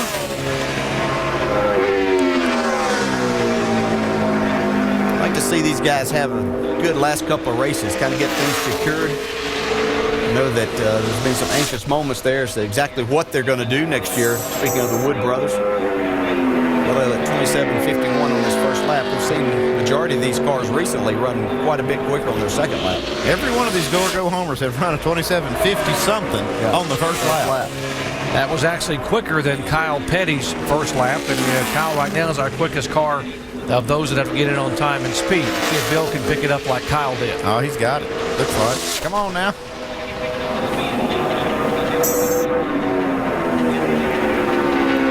And he will lock himself in on time and speed. Bill Elliott and the field. And so again, of the four cars that have gone, it is Kyle Petty, Sterling Marlin, and Bill Elliott that are guaranteed thus far among those that must get in on qualifying.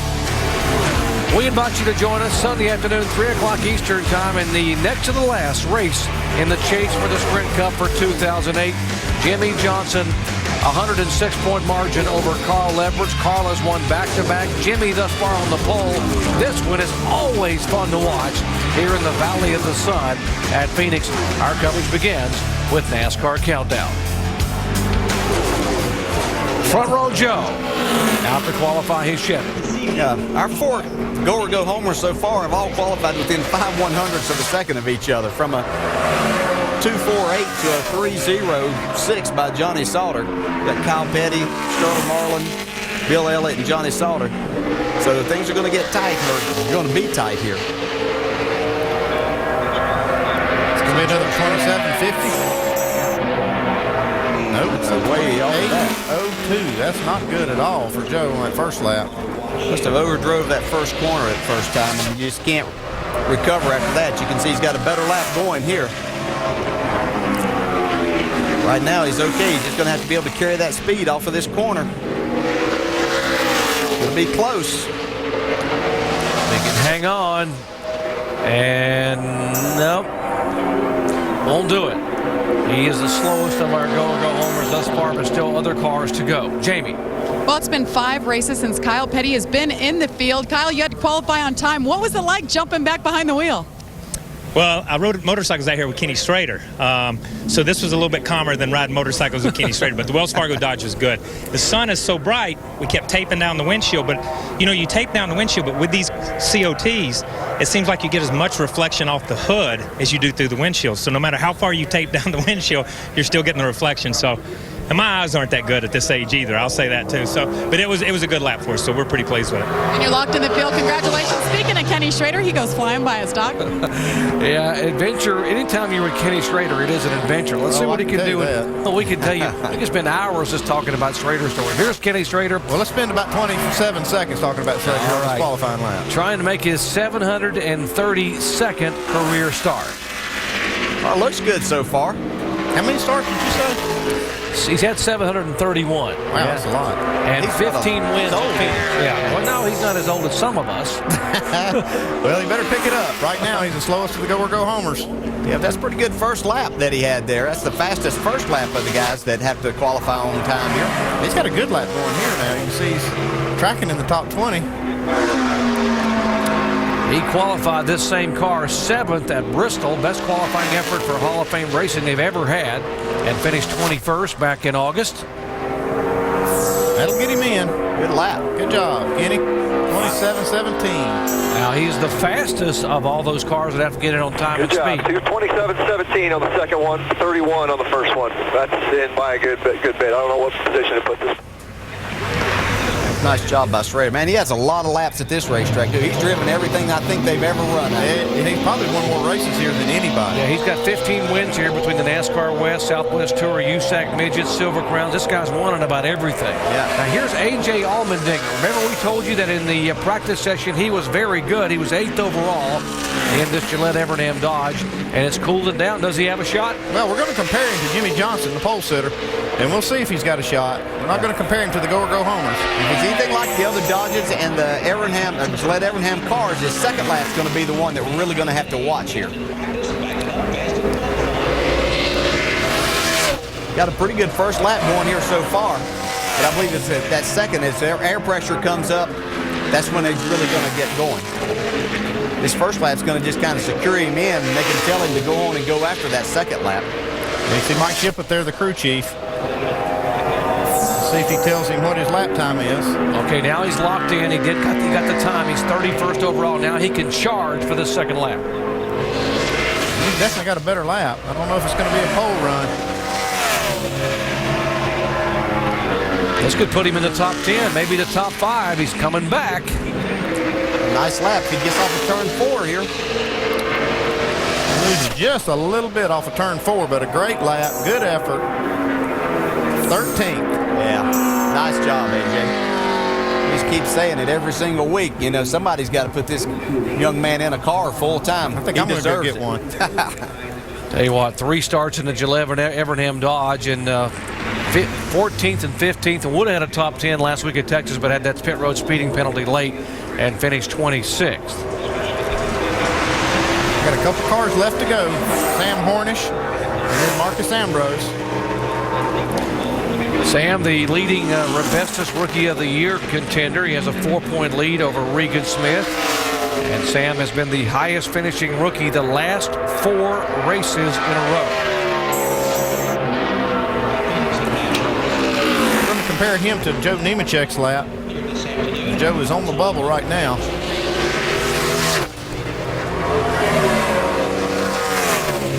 Sam was 32nd in our practice session earlier today. Definitely want to take advantage of this good draw that he got. You see right now he's ahead of Nemechek's time. Looks like he's going to get in. I'm not sure that draw was as big of an advantage as we thought it was going to be. It does lock in Sam Hornish Jr. that first lap. I think it's because of the vision problems. I think the track actually had more grip. I'm just not sure that guys could take advantage of it because they couldn't see well enough to get their mark. And you know, really nothing else cools down except for turns 1 and 2 here because the sun stays on the rest of the racetrack. So it's not like the temperature has cooled down all that much in that period of time. Nice lap here by Sam Hornish, though. He's going to pick it up just a little bit more. 32nd.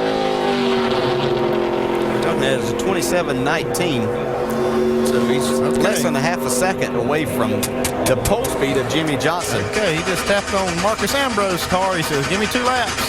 JTG Doherty Racing. And he's got to get it fired up. We got to get it started first. Here is Engine Man flooded it. Could be the, we say this all the time, is you can hit that steering wheel, putting it on and off. It's got a little switch on there that sometimes can get in the wrong position. Oh, man, this is this is never good. Especially this car has to make a lap or he's not in this race.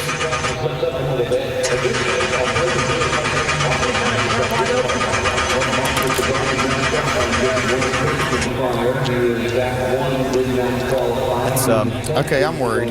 NASCAR Greg Osborne going in the right side over there. He's the car chief on this car. NASCAR does give you 5 minutes. There we go. There we go. I was a little nervous. And now comes the more nervous part. Can he have enough speed to beat Joe Nemechek? It's either Marcus Ambrose, the 47 car, or Joe Nemechek. One of those two are going to go home and not be a part of what happens here on Sunday. 3:20 is what he's going to have to run, or better. Actually, he's going to have to run just a little quicker than that. That's the lap time by Joe Nemechek. 27.320. Looked pretty good there. He was in the gas coming to get the green. Back way in the middle of 3, so that's good. Not a lot of brake here. Able to keep the car down. Pretty good lap going so far. Carrying a lot of speed down the back straightaway. Just don't overdrive it into 3. You can hear him get on the shit just a little bit right there. It's a good sign. carry some speed off here and get himself locked in on this first lap. Looks like it's going to happen for him here. Looks like Joe Nemechek will be our car going home. That was a good lap for Marcus Ambrose, 32nd, 27.175. Joe Nemechek will miss the first race he has missed since Memorial Day at Charlotte. I mean, they have been so good and have had a good year, but boy, he missed that one back in May. Now he will miss this one here on Sunday. Ambrose got a little better lap going here. He could get himself around the top 20 here, just inside the top 20. Nice lap, 18th. Marcus Ambrose, Frankie Kerr, and the boys getting it done here. Yeah, once they got that thing cranked, it was good, wasn't it? There was a little drama there for a minute. Nice job. Qualifying his history, Marcus Ambrose makes the show, and Jimmy Johnson, our points leader, it was won back-to-back at Phoenix International Raceway, will pick up his 6th pole of 2008. I think they're sending a little message there, boys. Everybody talking about this battle's getting closer. Well, I'm going to get that first pit stall, and I'm going to lead this first lap, have 5 more bonus points. So I told you, Jimmy said, I want to come here. I want to sit on the pole. I want to lead the most laps. I want to win the race. And I want to go to the homestead and be able to say, yeah, I'm the champ. Poker is a game of stories, complete with characters who are larger than life, moments of nail-biting tension, and dramatic conclusions. Poker stories are told through nuance and bold gestures. And no two stories are ever the same. We play at FullTiltPoker.net. Casual Male XL has the look you want. Shop our mix and match sale going on now. Buy one item and get the next one 50% off. And with sizes starting at just a 42-inch waist, it's the perfect time to buy. Choose over 20 Harbor Bay items to mix and match. Buy the pants, the shirt is 50% off. Buy a pair of jeans and a second pair is 50% off. Shop in-store, online, or catalog. Call 1-800-THINK-XL for a free catalog or shop a store near you. Casual Male XL, life's better when it fits.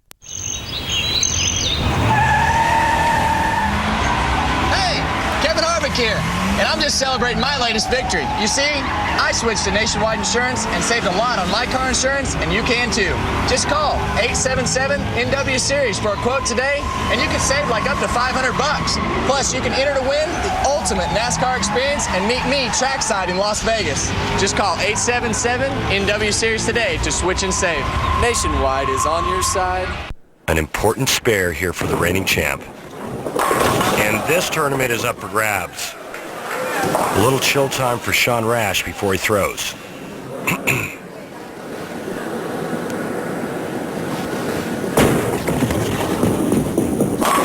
he nails it. The fans sure do eat him up. 50 years and still rolling strong. Watch the Lumber Liquidators PBA Tour Sunday at 1 p.m. on ESPN.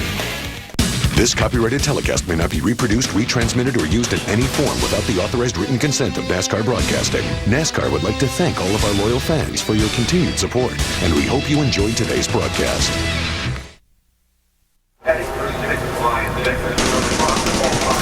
Sun setting over Phoenix International Raceway, and sun has set on NASCAR Sprint Cup qualifying. And to no one's surprise, points leader and two-time Phoenix winner Jimmy Johnson on the pole. Dave? There may be at least one person surprised out there, Doc. We'll try to find that one person there. Were you surprised that held up? I was hopeful it would. I thought the 24 was going to have a good shot at it. I thought the 10 was going to be fast, and they both certainly were. 26 I felt was going to be good, and he had us thinking a little bit, but we got the job done. I'm very proud of the race team and the effort we had all day long. We're top of the board, so I'm glad I took that. They didn't change the car, so it was kind of in my hands at that point to go out and get the lap in, and I did. Weigh this with us. We've been looking at the sun and the glare as you enter turn number 1. And the simple fact that you've got the shade down there as well. The shade usually and the cool temperatures pick it up, but the sun seemed to be a nightmare today. What do you think? Does that keep some guys from maybe picking up some speed? Yeah, I think it just it really affected the start of your lap, and then you probably felt like you were behind. And I heard a lot of guys talking about they got to turn 3 and made a mistake trying to make up time. And you had the sun glare coming down the front stretch, which was consistent. And I went to my normal mark, and then as I turned into the corner, I went into one shadow, came out of that shadow into sun again, and it distracted my eyes again, and then you're back into a shadow. And by the time my eyes recovered on the first lap, I realized I was in the wrong spot. And then I just thought long and hard about it coming down the front stretch to make sure I had the right rhythm and got off of the brake at the right point, and just kind of guessed. And sure enough, I got to the center of the turn, and I was on the yellow line like I needed to be and had the right angle for the exit. And I stood on it and started smiling then, and I knew I had a good chance at it. Maybe that's why when you and I talked here at first, you said, boy, I'm glad that's over. Yeah. One last thing. Happier to have the pit stall pick or to have the track position at the start of this race at this racetrack? That's a good question. Pit road, there's some decent spots on pit road. I mean, a top 5 would have been fine, so I think the track position is more important. There's no telling. This is really a sprint race with 300 laps, 300 miles, and it's kind of weird. So keeping track position is important. We had a fast car, but lost some track position due to fuel strategy in the spring race and had to take a chance on going the distance and fuel to get the race won. So I'm glad we have track position. Hopefully we can keep it all night long. All right, for the 19th time in his career, guys, he is the fastest qualifier. Thanks, Dave. Let's show people where the points contenders are starting here on Sunday. Jimmy Johnson on the pole. Look at Carl Edwards back in 15th spot. Greg Biffle qualified 31st. And as you look at the rest of this list here, guys, how about where Carl's going to have to pick in terms of pit road? If you can, Andy, do you pick us close up to the champion, or do you find a spot way on down the line? Well, it just depends. You got 14 picks in front of you, and you got to look at that, and you just kind of pick what you think is the next best pit. And if it's right next to maybe Jimmy Johnson, then that's the one you pick. Jeff Gordon is still trying to get that first win, starting 7th. He'll be near the front. Dale Earnhardt Jr., very good here in April, will start 5th, and Denny Hamlin also in the top 10. How about our quickest car that had to get it on time and speed, A.J. Allmendinger? Jamie.